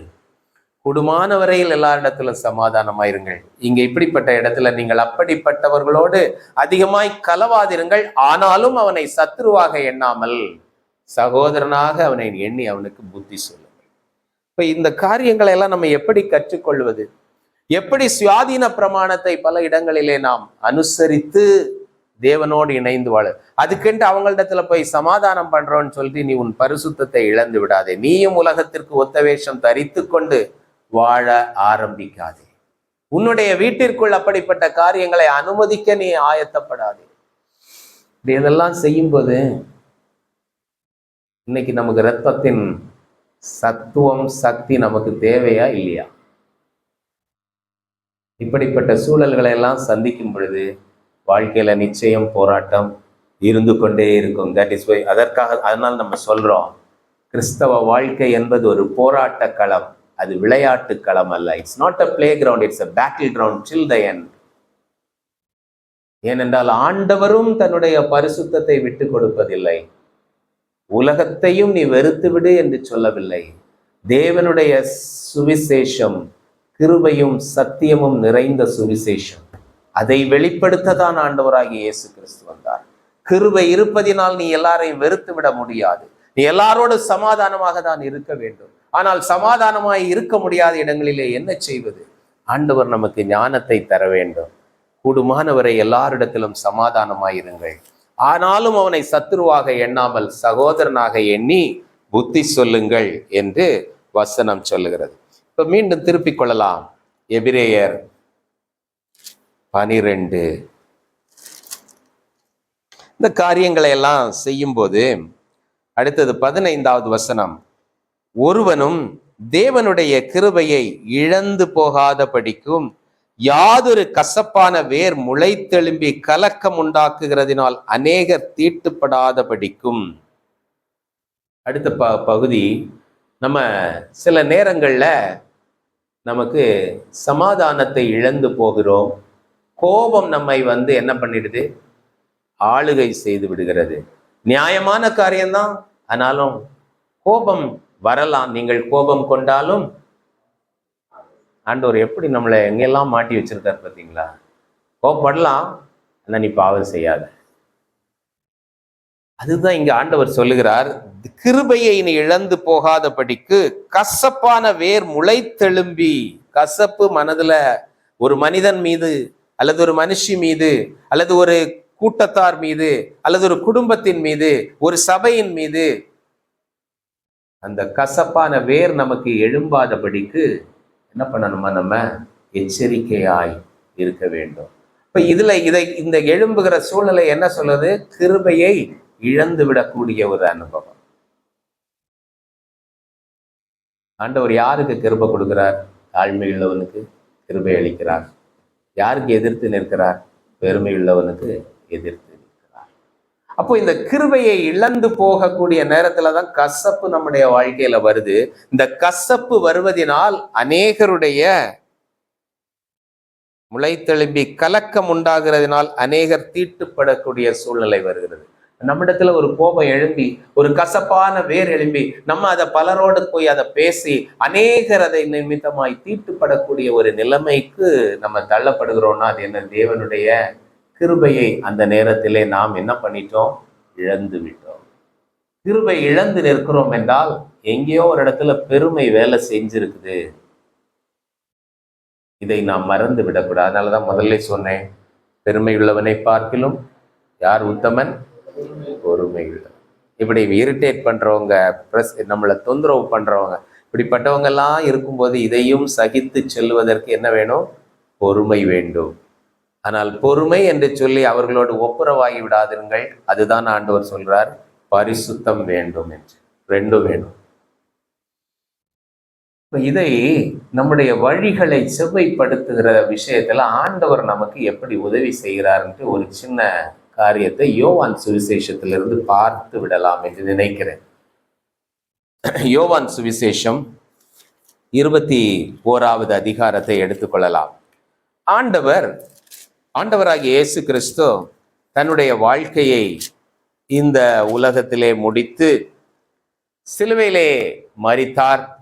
இப்ப எங்கள் சீஷர்கள் எல்லாம் கூட இருந்தவங்களுக்கெல்லாம் என்ன ஆயிடுத்து? இவர் அவ்வளவுதான், நமக்குன்னு ஒரு ராஜ்யத்தை உண்டு பண்ணி அவர் ராஜாவா இருப்பார், நமக்கெல்லாம் மினிஸ்டர் பதவி கொடுப்பாரு நம்ம நினைச்சிட்டு இருந்தோம்.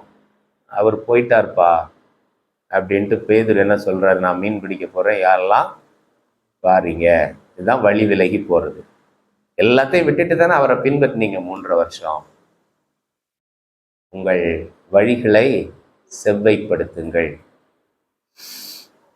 நான் மீன் பிடிக்க போறேன்ட்ட கூட எத்தனை பேர் போயிட்டாங்க?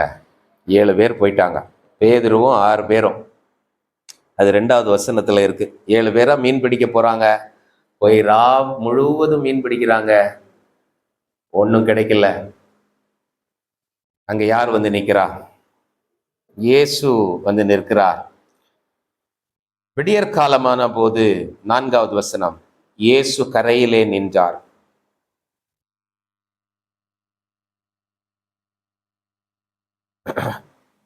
அவரை இயேசு என்று சீஷர்கள் அறியாதிருந்தார்கள்.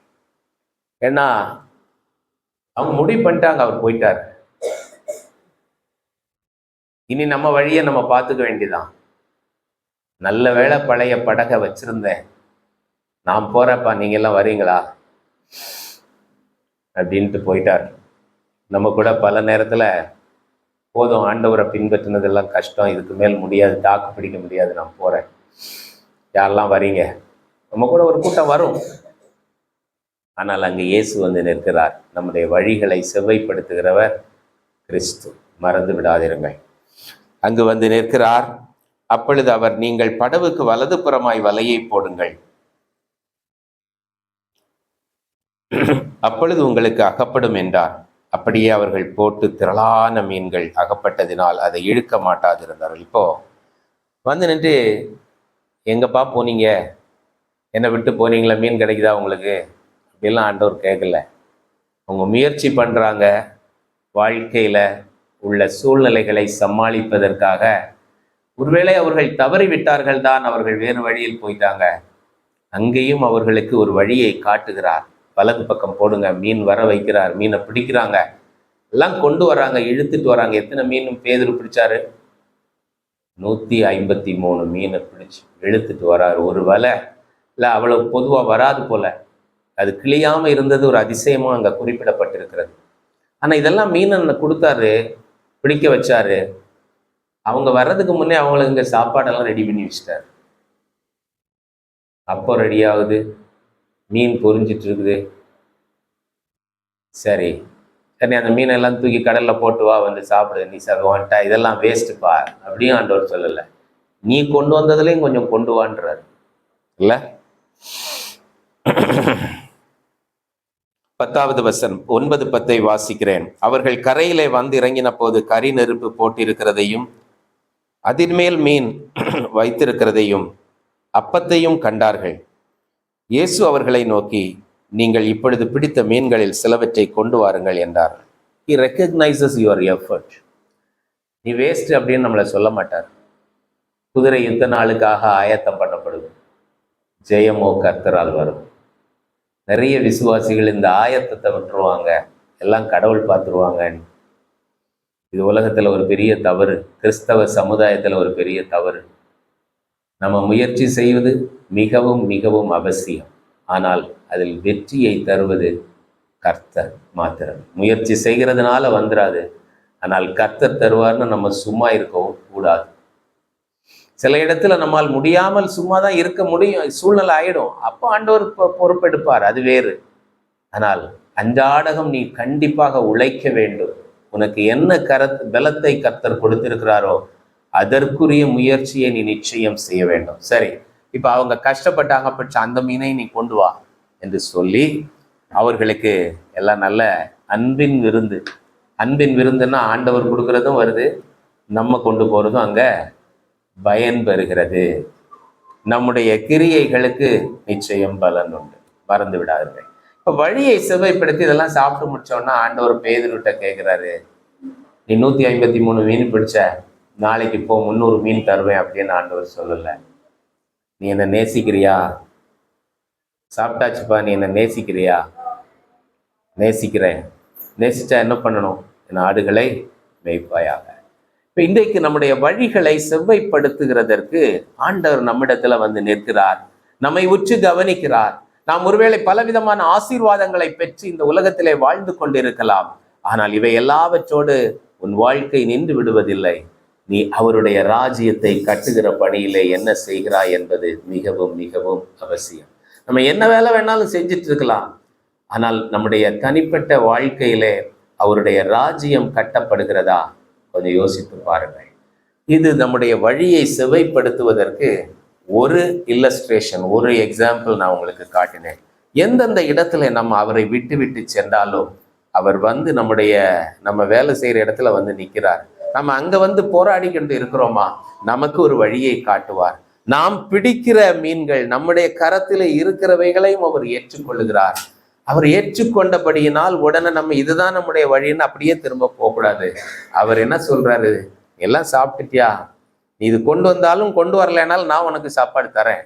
சாப்பாடு கொடுக்குறாரு. கொடுத்துட்டு என்ன சொல்றாரு, என் ஆடுகளை மேய்ப்பாயாக. பேதுரு அதுக்கு பிறகு ஆடு மேய்த்தாரா? ஆடுன்னா ஜனங்களை மேய்த்தாரா, இல்ல மீன் பிடிக்க போனாரா? ஜனங்களை கவனித்ததுதான் முக்கியம்.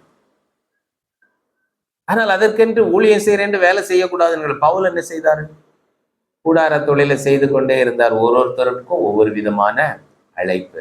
நான் இதில் சொல்ல விரும்புகிறது என்னவென்றால், நீ என்ன வேலை செய்தாலும், எவ்வளவு சௌரியமானாய் நீ வாழ்ந்தாலும், உன்னுடைய செயல்கள் அனைத்தும் தேவனுடைய ராஜ்யம் கட்டப்படுகிறதற்கு பயனுள்ளதாக இருக்கிறதா என்பதை கவனித்து பார். எபிரேயர் 12க்கு மீண்டுமாக திருப்பிக் கொள்ளலாம், நாம் முடிக்க இருக்கிறோம்.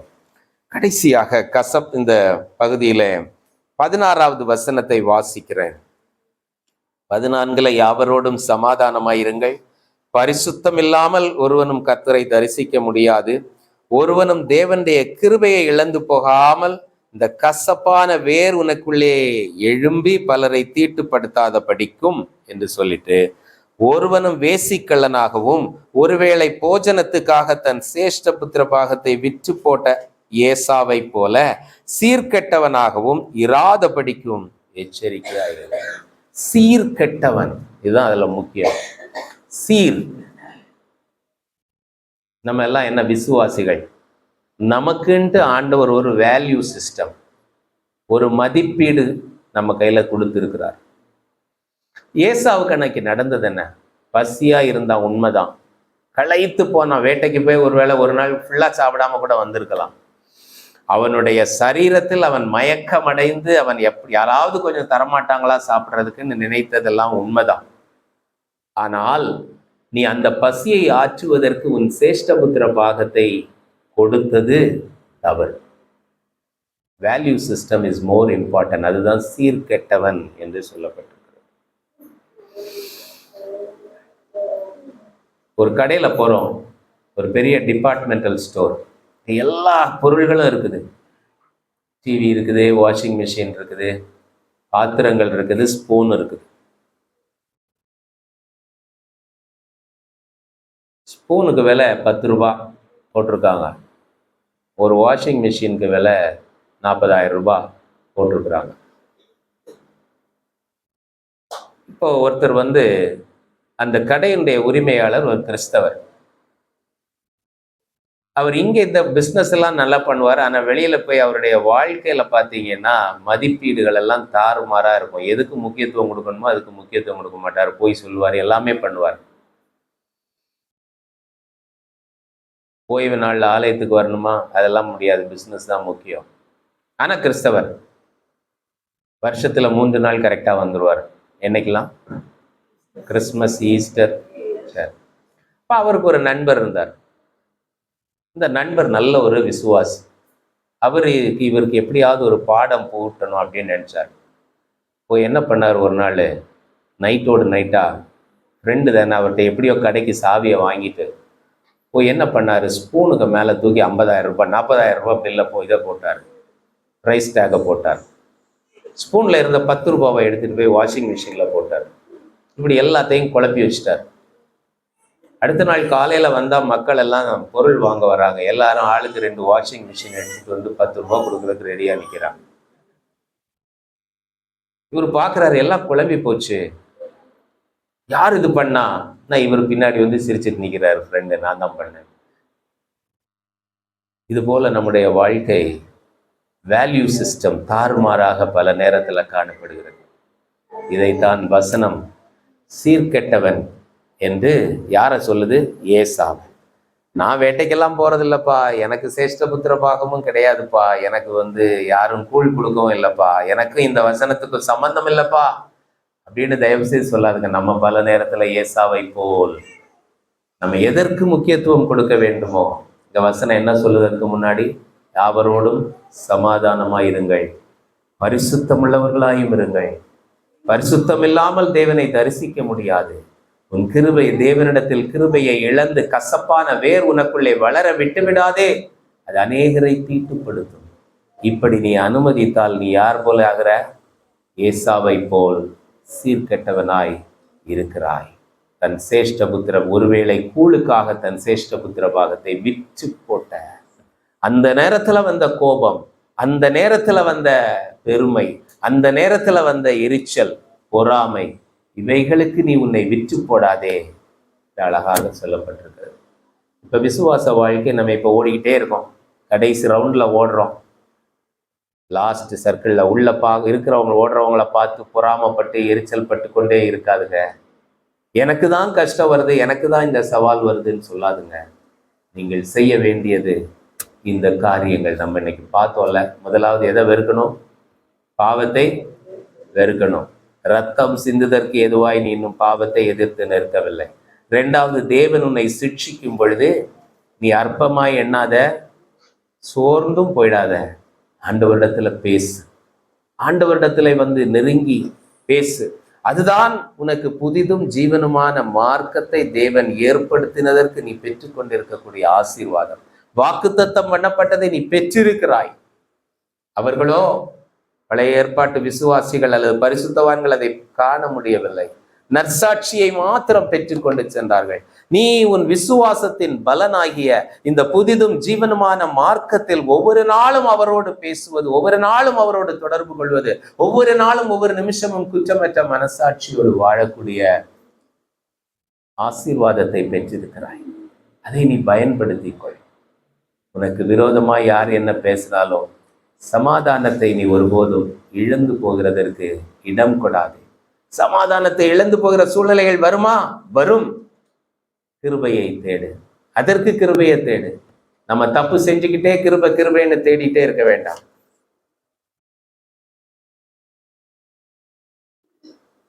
நாம் தேடிக்கொண்டே இருக்க வேண்டாம்.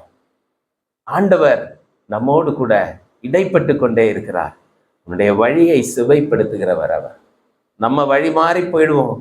போதும், ஆண்டவர்கிட்ட எனக்கு இதுக்கு மேல் நிற்க முடியாது, தாக்கு பிடிக்க முடியாது. ஆனால் அவர் என்ன பண்ணுவாரு?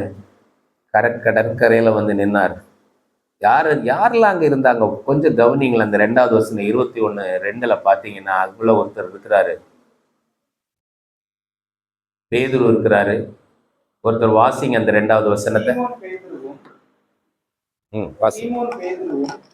என்னப்பட்ட தோமாவும், கலிலேயா நாட்டிலுள்ள கானா ஊரானாகிய நாத்தான்வேலும், செபதேயின் குமாரனும் அவருடைய சீசரில் வேறு 2 பேரும் கூடியிருக்கும் போது, போதும், அங்க நாத்தான்வேல் புதுசா ஒருத்தர் வராரு.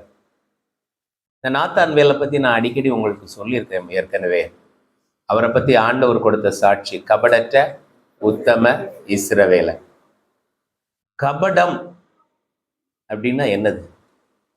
பொய் வேற, கபடம் வேற, தெரியுமா?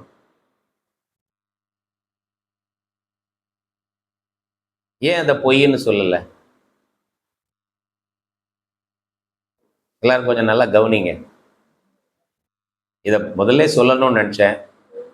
சரி, இதை அப்படியே உங்களுக்கு முடிச்சிடலாம்னு நினைச்சேன். இப்போ கொஞ்சம் பாஸ்டர் வந்துட்டு இருக்காங்க, கொஞ்சம் டைம் எடுத்து இதை சொல்லுங்க. இப்போ நான் கபடம்க்கும் பொய்க்கு என்ன வித்தியாசம் தெரியுமா? தெரியாதா? தெரியாது. கேட்கலாமா? எதையும் நம்பிடுறது கபடற்ற வாழ்க்கையா? கபடம் இல்லாத பிள்ளைங்க. சரி, இப்போ பொய் என்ன நமக்கு எல்லாம் தெரியும், உண்மைக்கு புறம்பானதை பேசுறது. இடையில சமீபத்தில் ஒரு குடும்பத்தாரை நான் சந்திச்சேன். அந்த வீட்டுல 3-4 பிள்ளைங்க இருக்கிறாங்க. இந்த அப்பா ஒரு நல்ல கிறிஸ்தவர். அந்த அப்பாவுக்கு பிள்ளைங்களை எப்பவுமே சந்தோஷமா வச்சிருக்கணும்னு ஒரு ஆசை. இதெல்லாம் தப்பு கிடையாது இல்லை.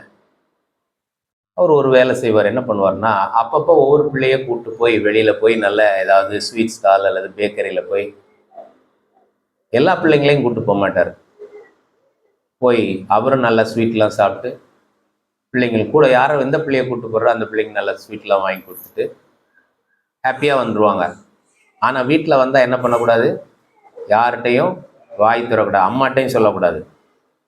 ஏன்னா அம்மாவும் கேட்பாங்களே, நீங்கள் ஏன் இவ்வளோ ஸ்வீட் சாப்பிட்றீங்கன்னு. சரி, இப்போ இங்கே ஏதாவது போய் நடந்துதா? இன்னும் கொஞ்ச நாள் கழிச்சு இன்னொரு பிள்ளையை கூப்பிட்டு போயிட்டு வந்துடுவார். அவர் அப்படி சாப்பிட்டு அந்த பிள்ளைங்களுக்கெல்லாம் வாங்கி கொடுத்துட்டு, நல்ல அப்பா இல்லை. அந்த பிள்ளைங்களுக்கு அந்த அப்பாவை ரொம்ப பிடிக்கும். இப்ப இந்த பிள்ளை இங்க யார்கிட்டையும் சொல்லக்கூடாது. இதே மாதிரி எல்லா பிள்ளைங்களும், இந்த பிள்ளைங்கெல்லாம் வளர்ந்து வந்துச்சு. வளர்ந்து வந்தாலும் இந்த பிள்ளைங்களுக்கு என்னன்னா, ஒருத்தருக்கும் ஒரு நாள் வெளியில அப்பா கூப்பிட்டு போய் ஏதாவது சாப்பிடாது வாங்கி ஏதாவது ஒன்று, அப்படி அவங்களுக்கு ஒரு அண்டர்ஸ்டாண்டிங். இந்த நாள் இந்த பிள்ளை இந்த நாள் அப்படின்னு வாழ்ந்துட்டாங்க. இந்த பிள்ளைங்களுக்கு எப்போ பார்த்தாலும் இப்படியே ஒரு பழக்கம். வீட்டில் இருக்கிறத சாப்பிட்டா திருப்தியே கிடையாது. வெளியிலேருந்து ஏதாவது ஆர்டர் பண்ணி சாப்பிட்டே ஆகணும். இப்போ ஸ்விக்கி எல்லாம் இருக்குல்ல, வசதி தான். இதெல்லாம் நல்ல பழக்கமா? சொல்லுங்களேன். நம்மளும் ஸ்விக்கிலெல்லாம் சிலர் ஆர்டர் போடுவோம், அதெல்லாம் தப்புன்னு நான் சொல்லலை. ஸ்விக்கி ஆர்டர் போடுறது தப்புன்னு நான் சொல்லலை. இப்போ இந்த பிள்ளைங்க ஒருத்தருக்கு ஒருத்தர் என்ன இருக்குது? கபடம். இவங்க எங்கேயும் பொய்யெல்லாம் சொல்லலை. இவங்க எளிதாக மற்றவங்கள்ட்ட உண்மையை பேசாமலே அங்கங்கே வாழ்றதுக்கு படிச்சுக்குவாங்க. படிச்சுக்கிட்டாங்களா இல்லையா? இன்னொரு இடத்துல போனா கூட அந்த வீட்டில் போறாங்க, அங்கே போய் முழுமையான உண்மையை பேச மாட்டாங்க. ஆனால் பாதியை சொல்லுவாங்க, பாதியை சொல்ல மாட்டாங்க, பொய்யும் சொல்ல மாட்டாங்க. ஆனால் இவங்க பாதியை சொல்லாமல் இருக்கிறது அவங்களுக்கு தெரிய வரும்போது அங்கே எப்படி இருக்கும்? மனசு நல்லா ஹாப்பியாக இருக்குமா? இதுக்கு பேர் தான் கபடம். நம்ம ஒருத்தர்கிட்ட ஒரு காரியத்தை பேசுகிறோன்னா, நான் முன்னாடியே சொல்லியிருக்கேன், ஆண்டவர் உள்ளதை உள்ளதென்றும் இல்லதை இல்லதென்றும் சொல்லுங்கள்னா அதுக்கு அர்த்தம், நீ முற்றிலுமான ஒரு உண்மையை, உன்னுடைய வாஞ்சை, உன்னுடைய சிந்தை, உன்னுடைய பேச்சு, உன்னுடைய செயல், இந்த 4 உண்மையா ஒன்றா இருப்பது தான் என்னது? சத்தியம் அப்படின்னு யார் சொன்னா? மகாத்மா காந்தி. இப்படி நாம் வாழாமல் இருப்பதற்காக தான் மகாத்மா காந்தி சொன்னார், எனக்கு இயேசு கிறிஸ்துவ ரொம்ப பிடிக்கும், அவருடைய போதனையை ரொம்ப பிடிக்கும், ஆனா கிறிஸ்தவங்களா பிடிக்காதுன்னு. கொஞ்சம் அனலைஸ் பண்ணி பாருங்க, உங்கள் வழிகளை செவ்வைப்படுத்தி கொள்ளுங்கள்ன்றதுக்கு இதெல்லாம் முக்கியமான காரியங்கள். சின்ன சின்ன விஷயம்தான். இந்த கபடற்ற உத்தம இஸ்ரவேலன் அவன் ஆண்டவரிடத்துல ஃபர்ஸ்ட் டைம் வரும்போது, நாத்தான்வேல் அந்த பிலிப்புன்னு நினைக்கிற ஒரு சீஷன் போய் சொல்றாரு, இவர் எந்த ஊர்க்காரரு? இதுல இப்ப வாசிச்சோம். எந்த ஊர்க்காரரு நாத்தான்வேல்? கலிலேயா ஊரான் ஆகிய. இயேசு கிறிஸ்துவுக்கு நாசரேத்து கலிலே எல்லாம் பக்கம். அவர் சொல்றாரு, கலிலேயா ஊரான் ஆகிய நாத்தான்வேல்கிட்ட, நாங்கள் மேசியாவை கண்டோம் என்று சீஷன் சொல்றான். யோவான் சுவிசேஷம் 1வது அதிகாரத்து கடைசியில வரும். அப்ப அவர் சொல்றாரு, கலிலேயாவிலேருந்து எந்த நன்மையும் வராத, நாசரேத்திலேருந்து எந்த நன்மையும் வராத, அவரா மேசியா அப்படின்னு அவர் இயேசு கிறிஸ்துவ நம்பல அப்படின்னு சொல்லிட்டு போறாரு. இயேசு கிறிஸ்து அவரை பார்த்து சொல்றாரு, கபடத்த உத்தம இஸ்ரவேலன் அப்படின்னு. அவன் மனசுல இருந்ததை உண்மையா சொன்னான், அவன் தோணுனதை. ஆனால் அவனுடைய தன்மை கபடம் இல்லாத ஒரு மனிதன். உண்மையா நம்ம இருக்கிறது ரொம்ப எளிதான காரியம். வேற என்ன பெரிய பெரிய காரியத்தை எல்லாம் ஆண்டவருக்கு சாதிக்கணும், அங்க செய்யணும், இதை செய்யணும்லாம் நம்ம நினைக்கிறதோட முதலாவது நம்ம அறிந்து கொண்ட சத்தியத்துல உண்மையா இருப்பதற்கு கற்றுக்கொண்டோம் என்றால் நம்ம கபடம் இல்லாமல் இருப்போம். அப்படி கபடம் இல்லாம இருந்த நாத்தான்வேல் கடைசியில் ஆண்டவரை ஏற்றுக்கொண்டு இருக்கிறான். இல்லைன்னா இந்த கூட்டத்துல வந்து இருக்க மாட்டான் அவர் மரித்த பின்பு. நல்லா கவனிக்கணும். இதே போல நிக்கோதேமு ஆண்டவரை தேடி வந்தான். ஆண்டவர் சொன்னார், ஆனால் கடைசிய பரிமள தைலம் எல்லாம் கொண்டு வந்த கூட்டத்தில் இருந்தது யார்? நிக்கோதேமு. ஆகையினால பிரியமானவர்களே, நம்ம எப்படிப்பட்ட சூழல்களிலே இருக்கிறோம், நம்முடைய மனதில் என்ன இருக்குது, நம்ம எப்படி கோயிலுக்கு வரோம், இதெல்லாம் ஒரு பக்கம் இருந்தாலும் இன்னொன்று, நம்முடைய வாழ்க்கையிலே உண்மையுள்ளவர்களாய் இருக்கிறோமா, அதை ஆண்டவர் பார்க்கிறார். இந்த கபடற்ற தன்மையோடு நாம் இருக்கும் பொழுது, கபடமும் பொய்யும் வித்தியாசம் சொல்லிட்டேன்ல, நல்லா புரிஞ்சுட்டீங்களா? கபடம் இல்லாமல் வாழ்வதற்கு கற்றுக்கொண்டோன்னா நம்ம வீட்டில், குடும்பத்தில், சொந்தத்தில், எல்லாரிடத்துலையும் நேர்மையாய் பேசுவதற்கு, உண்மையை பேசுவதற்கு, முழுவதையும் உண்மையாய் தெரிவிப்பதற்கு. முழுவதையும் தெரிவிக்கணும்னா வீட்டில் உள்ள பர்சனல் மேட்டரெல்லாம் போய் சொல்லணும்னு நான் சொல்லலை. எந்தெந்த காரியத்தை சொல்ல வேண்டாமோ அதை சொல்ல வேண்டாம். பட் இந்த மாதிரி மறைத்து மறைத்து பேசுகிற தன்மை அநேகரிடத்துல இருக்கிறது. இவைகளை எல்லாம் நாம் தவிர்த்து உண்மையாய் இருக்க கற்றுக்கொள்வோம். இப்போ எபிரேயர்ல நம்ம பார்த்த பகுதியில இந்த எந்த சிட்சையும் தற்காலத்திலே சந்தோஷமாய் காணாமல் துக்கமாய் காணும், ஆகிலும் பிற்காலத்தில் அதில் பழகினவர்களுக்கு அது நீதியாகிய சமாதான பலனை தரும். ஆகையால் நெகிழ்ந்த கைகளையும் தளர்ந்த முழங்கால்களையும் நீங்கள் நிமிர்த்தி. இப்போ நிறைய நேரத்தில் நம்ம யோசிக்கிறோம், இதை நம்ம எப்படி செய்வோம், என்னால் முடியலன்னு. ஆனால் அதெல்லாம் நிமிர்த்தி ஆண்டவரிடத்திலே வாருங்கள். ஆண்டவர் நமக்கு உதவி செய்ய ஆயத்தமாயிருக்கிறார். நீ சீர்கெட்டவனாக இருக்காதே. தொடர்ந்து நாம் பார்க்கும் பொழுது 18வது வசனத்திலிருந்து 21வது வசனம் வரைக்கும் இன்னும் அந்த எபிரேயர் 11 உள்ளதுதான் கண்டினியூ ஆகுது. அவர்களுக்கு வாக்குத்தத்தம் பண்ணப்பட்டது என்னது கிடைக்கல. அவங்க ஆண்டவருடைய சமூகத்துல வரும் பொழுது எப்படி சத்தம் கேட்டுச்சு? இடிமுழக்கத்தின் சத்தம் போல கேட்டது. சீனாய் மலையில ஆண்டவர் பேசும் பொழுது இடிமுழக்கத்தின் சத்தம் போலதான் கேட்டுச்சு. கேட்ட டைம்ல அந்த சத்தத்தை, அந்த மலையை யாரும் தொடக்கூடாதுன்னு ஆண்டவர் சொல்லியிருக்கிறார். ஆண்டவர் தன்னை வெளிப்படுத்தினது ஒரு பயங்கரமான ஒரு தன்மையோடு தன்னை வெளிப்படுத்தினார். அவங்க எல்லாரும் பயந்தாங்க. மோசேயும் சொன்னார், அந்த சத்தம் கேட்கும்போது நான் அதிகமாக பயப்படுகிறேன் என்று. இதெல்லாம் நடந்துச்சு. அவர்களுக்கு அப்படிப்பட்ட விதத்தில் தான் ஆண்டவர் வெளிப்படுத்தினார். ஆனால் உங்களுக்கு அவர் எப்படி வெளிப்படுத்தி இருக்கிறார்னு கீழே அழகாக சொல்கிறார். இதுதான் வாக்குத்தத்தம் பண்ணப்பட்டதை அனுபவிக்கக்கூடிய பெற்றுக்கொண்ட கூட்டத்தார் என்று நம்மை பார்த்து சொல்லுகிறது.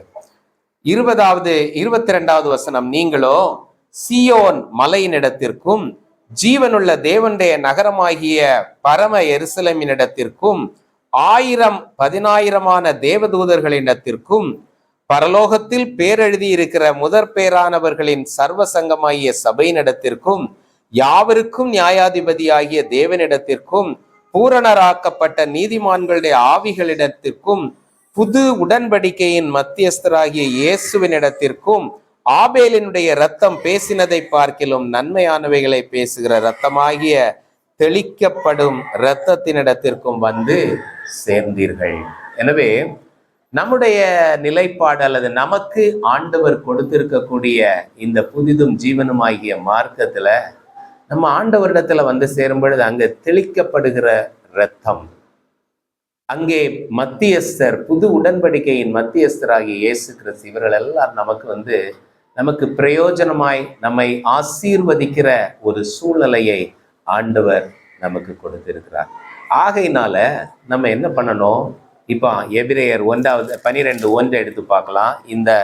இந்த அறிவின் பின்னணியத்திலே மேகம் போன்ற இத்தனை திரளான சாட்சிகள் நம்மை சூழ்ந்து கொண்டிருக்க, பாரமான யாவற்றையும் நம்மை சுற்றி நெருங்கி நிற்கிற பாவத்தையும் தள்ளிவிட்டு விசுவாசத்தை துவக்குகிறவரும் முடிக்கிறவருமாயிருக்கிற இயேசுவை நோக்கி நமக்கு நியமித்திருக்கிற ஓட்டத்தில் பொறுமையோட ஓட கடவோம். இப்ப பொறுமையா ஓட முடியுமா? நம்முடைய வழிகளை செவைப்படுத்துகிற ஒரு தேவன் இருக்கிறார். நாம் அவரை புதிதும் ஜீவனுமாகி அந்த மார்க்கத்திற்குள் பிரவேசித்து அவரோடு எப்பொழுதும் அந்த கிருபாசன தண்டையிலே சேரக்கூடிய ஒரு வழியை உண்டு பண்ணியிருக்கிறார். அதற்கென்று ஒரு ரத்தம் நமக்கு இருக்கிறது. அதற்குள்ளே நம்மை நடத்தக்கூடிய மத்தியஸ்தர் நம்மோடு கூட இருக்கிறார்.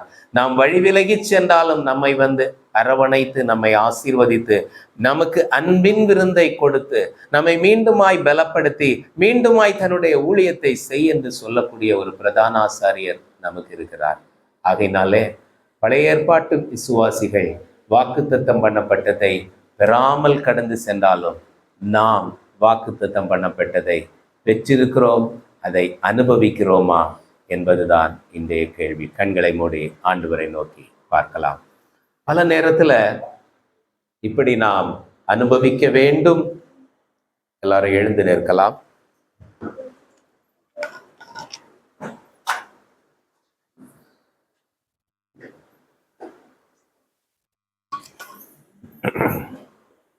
இப்படி நாம் அனுபவிக்க வேண்டும் என்று சொல்லி தீர்மானம் பண்ணுகிறோம். அவரோடு ஐக்கியமாய் இருக்க வேண்டும் என்று நினைக்கிறோம். ஆனால் நம்மால் அது முடியவில்லை. நாம் பல நேரங்களிலே அங்கும் இங்கும் அலக்கழிக்கப்பட்டவர்களாய் காணப்படுகிறோம். கிருபையினாலே இருதயம் ஸ்திரப்படுவது நல்லது. பலவித அந்நிய போதனைகளினாலே அலைப்புண்டு திரியாதிருங்கள் என்று வசனம் சொல்லுகிறது. ஆகையினால இன்றைக்கு அவருடைய கரத்தை நாம் நோக்கி பார்க்கலாம். அவர் நம்மை பலப்படுத்துவார். நமக்கு நியமித்திருக்கிற ஓட்டத்திலே நாம் பொறுமையோடே ஓடி நித்திய ஜீவ கரையிலே அவருடைய பரிசுத்தத்திற்கு பங்குள்ளவர்களாய் மாறும்படி அவரால் மாத்திரம்தான் நம்மை மாற்ற முடியும். அவருடைய கரங்களை நோக்கி பார்க்கலாமா? வேலைக்காரன் கண்கள் தன் எஜமான் கரம் நோக்கும், தேவாயனக்காயெல்லாம் செய்யும், கரத்தை என்றும் நோக்குவே. வேலைக்காரன் கண்கள் தம் எஜமான் கரம் நோக்கும், தேவாயனக்காயெல்லாம் செய்யும், கரத்தை என்றும் நோக்குவே. பாதகனும் சுத்தமாவான், இரத்தம் வசனம் உண்டென்றுமே, சத்துருக்களை பாதத்தின் கீழ் தாழ்த்திடும், சத்துருக்களை பாதத்தின் கீழ் தாழ்த்திடும். மாசற்றோனாக நிறுத்தும் அன்பின் கரம், மாசற்றோனாக நிறுத்தும் அன்பின் கரம்.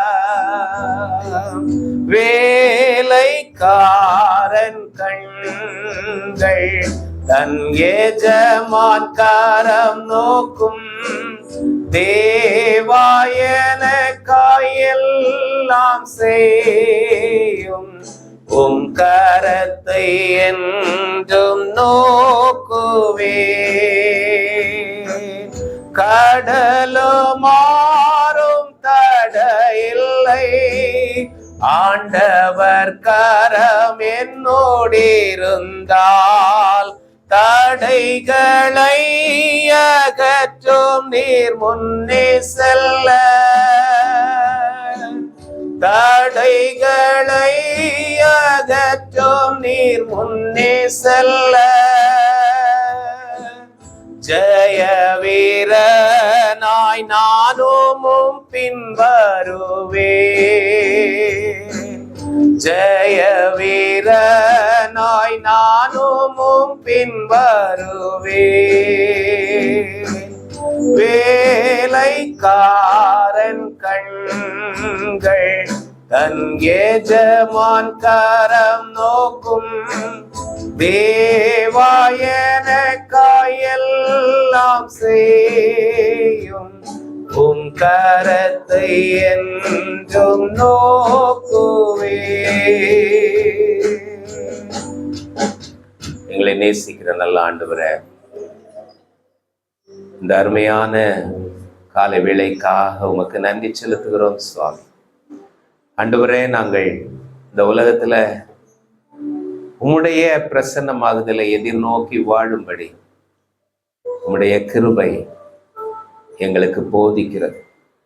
ஆனால் இந்த பிரசன்னமாகுதலை எதிர்நோக்கி வாழ வேண்டிய நாங்கள் பல நேரங்களிலே பாவங்களினாலும் எங்களை நெருக்கி நிற்கிற பாரமான காரியங்களினாலும் ஆண்டவரே நாங்கள் அலக்கழிக்கப்படுகிறோம்.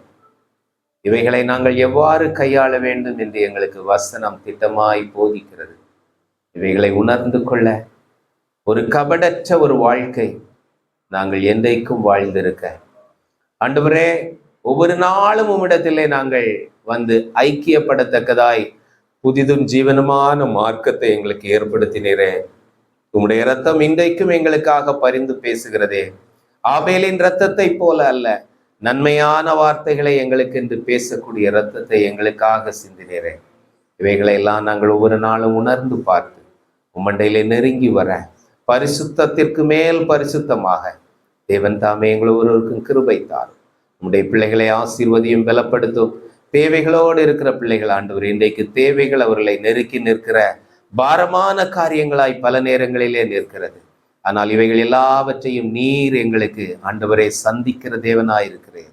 சிங்கக்குட்டிகள் தாழ்ச்சி அடைந்து பட்டினியாயிருக்கும் கர்த்தரை தேடுகிறவர்களுக்கு ஒரு நன்மையும் குறைவுபடாது என்று சொல்ல வார்த்தையின்படி ஆண்டவரே, உடைய பிள்ளைகளுடைய வாழ்க்கையிலே குறைவற்ற நன்மைகளை தாரும். உம்மை முதலாவது தேடும் பொழுது இவைகளெல்லாம் கூட கொடுக்கப்படும் என்று சொன்ன வார்த்தையின்படி இந்த பிள்ளைகளை நீர் ஆசீர்வதி. இயேசுவின் நாமத்தில் கேட்கிறோம் பிதாவே, ஆமென்.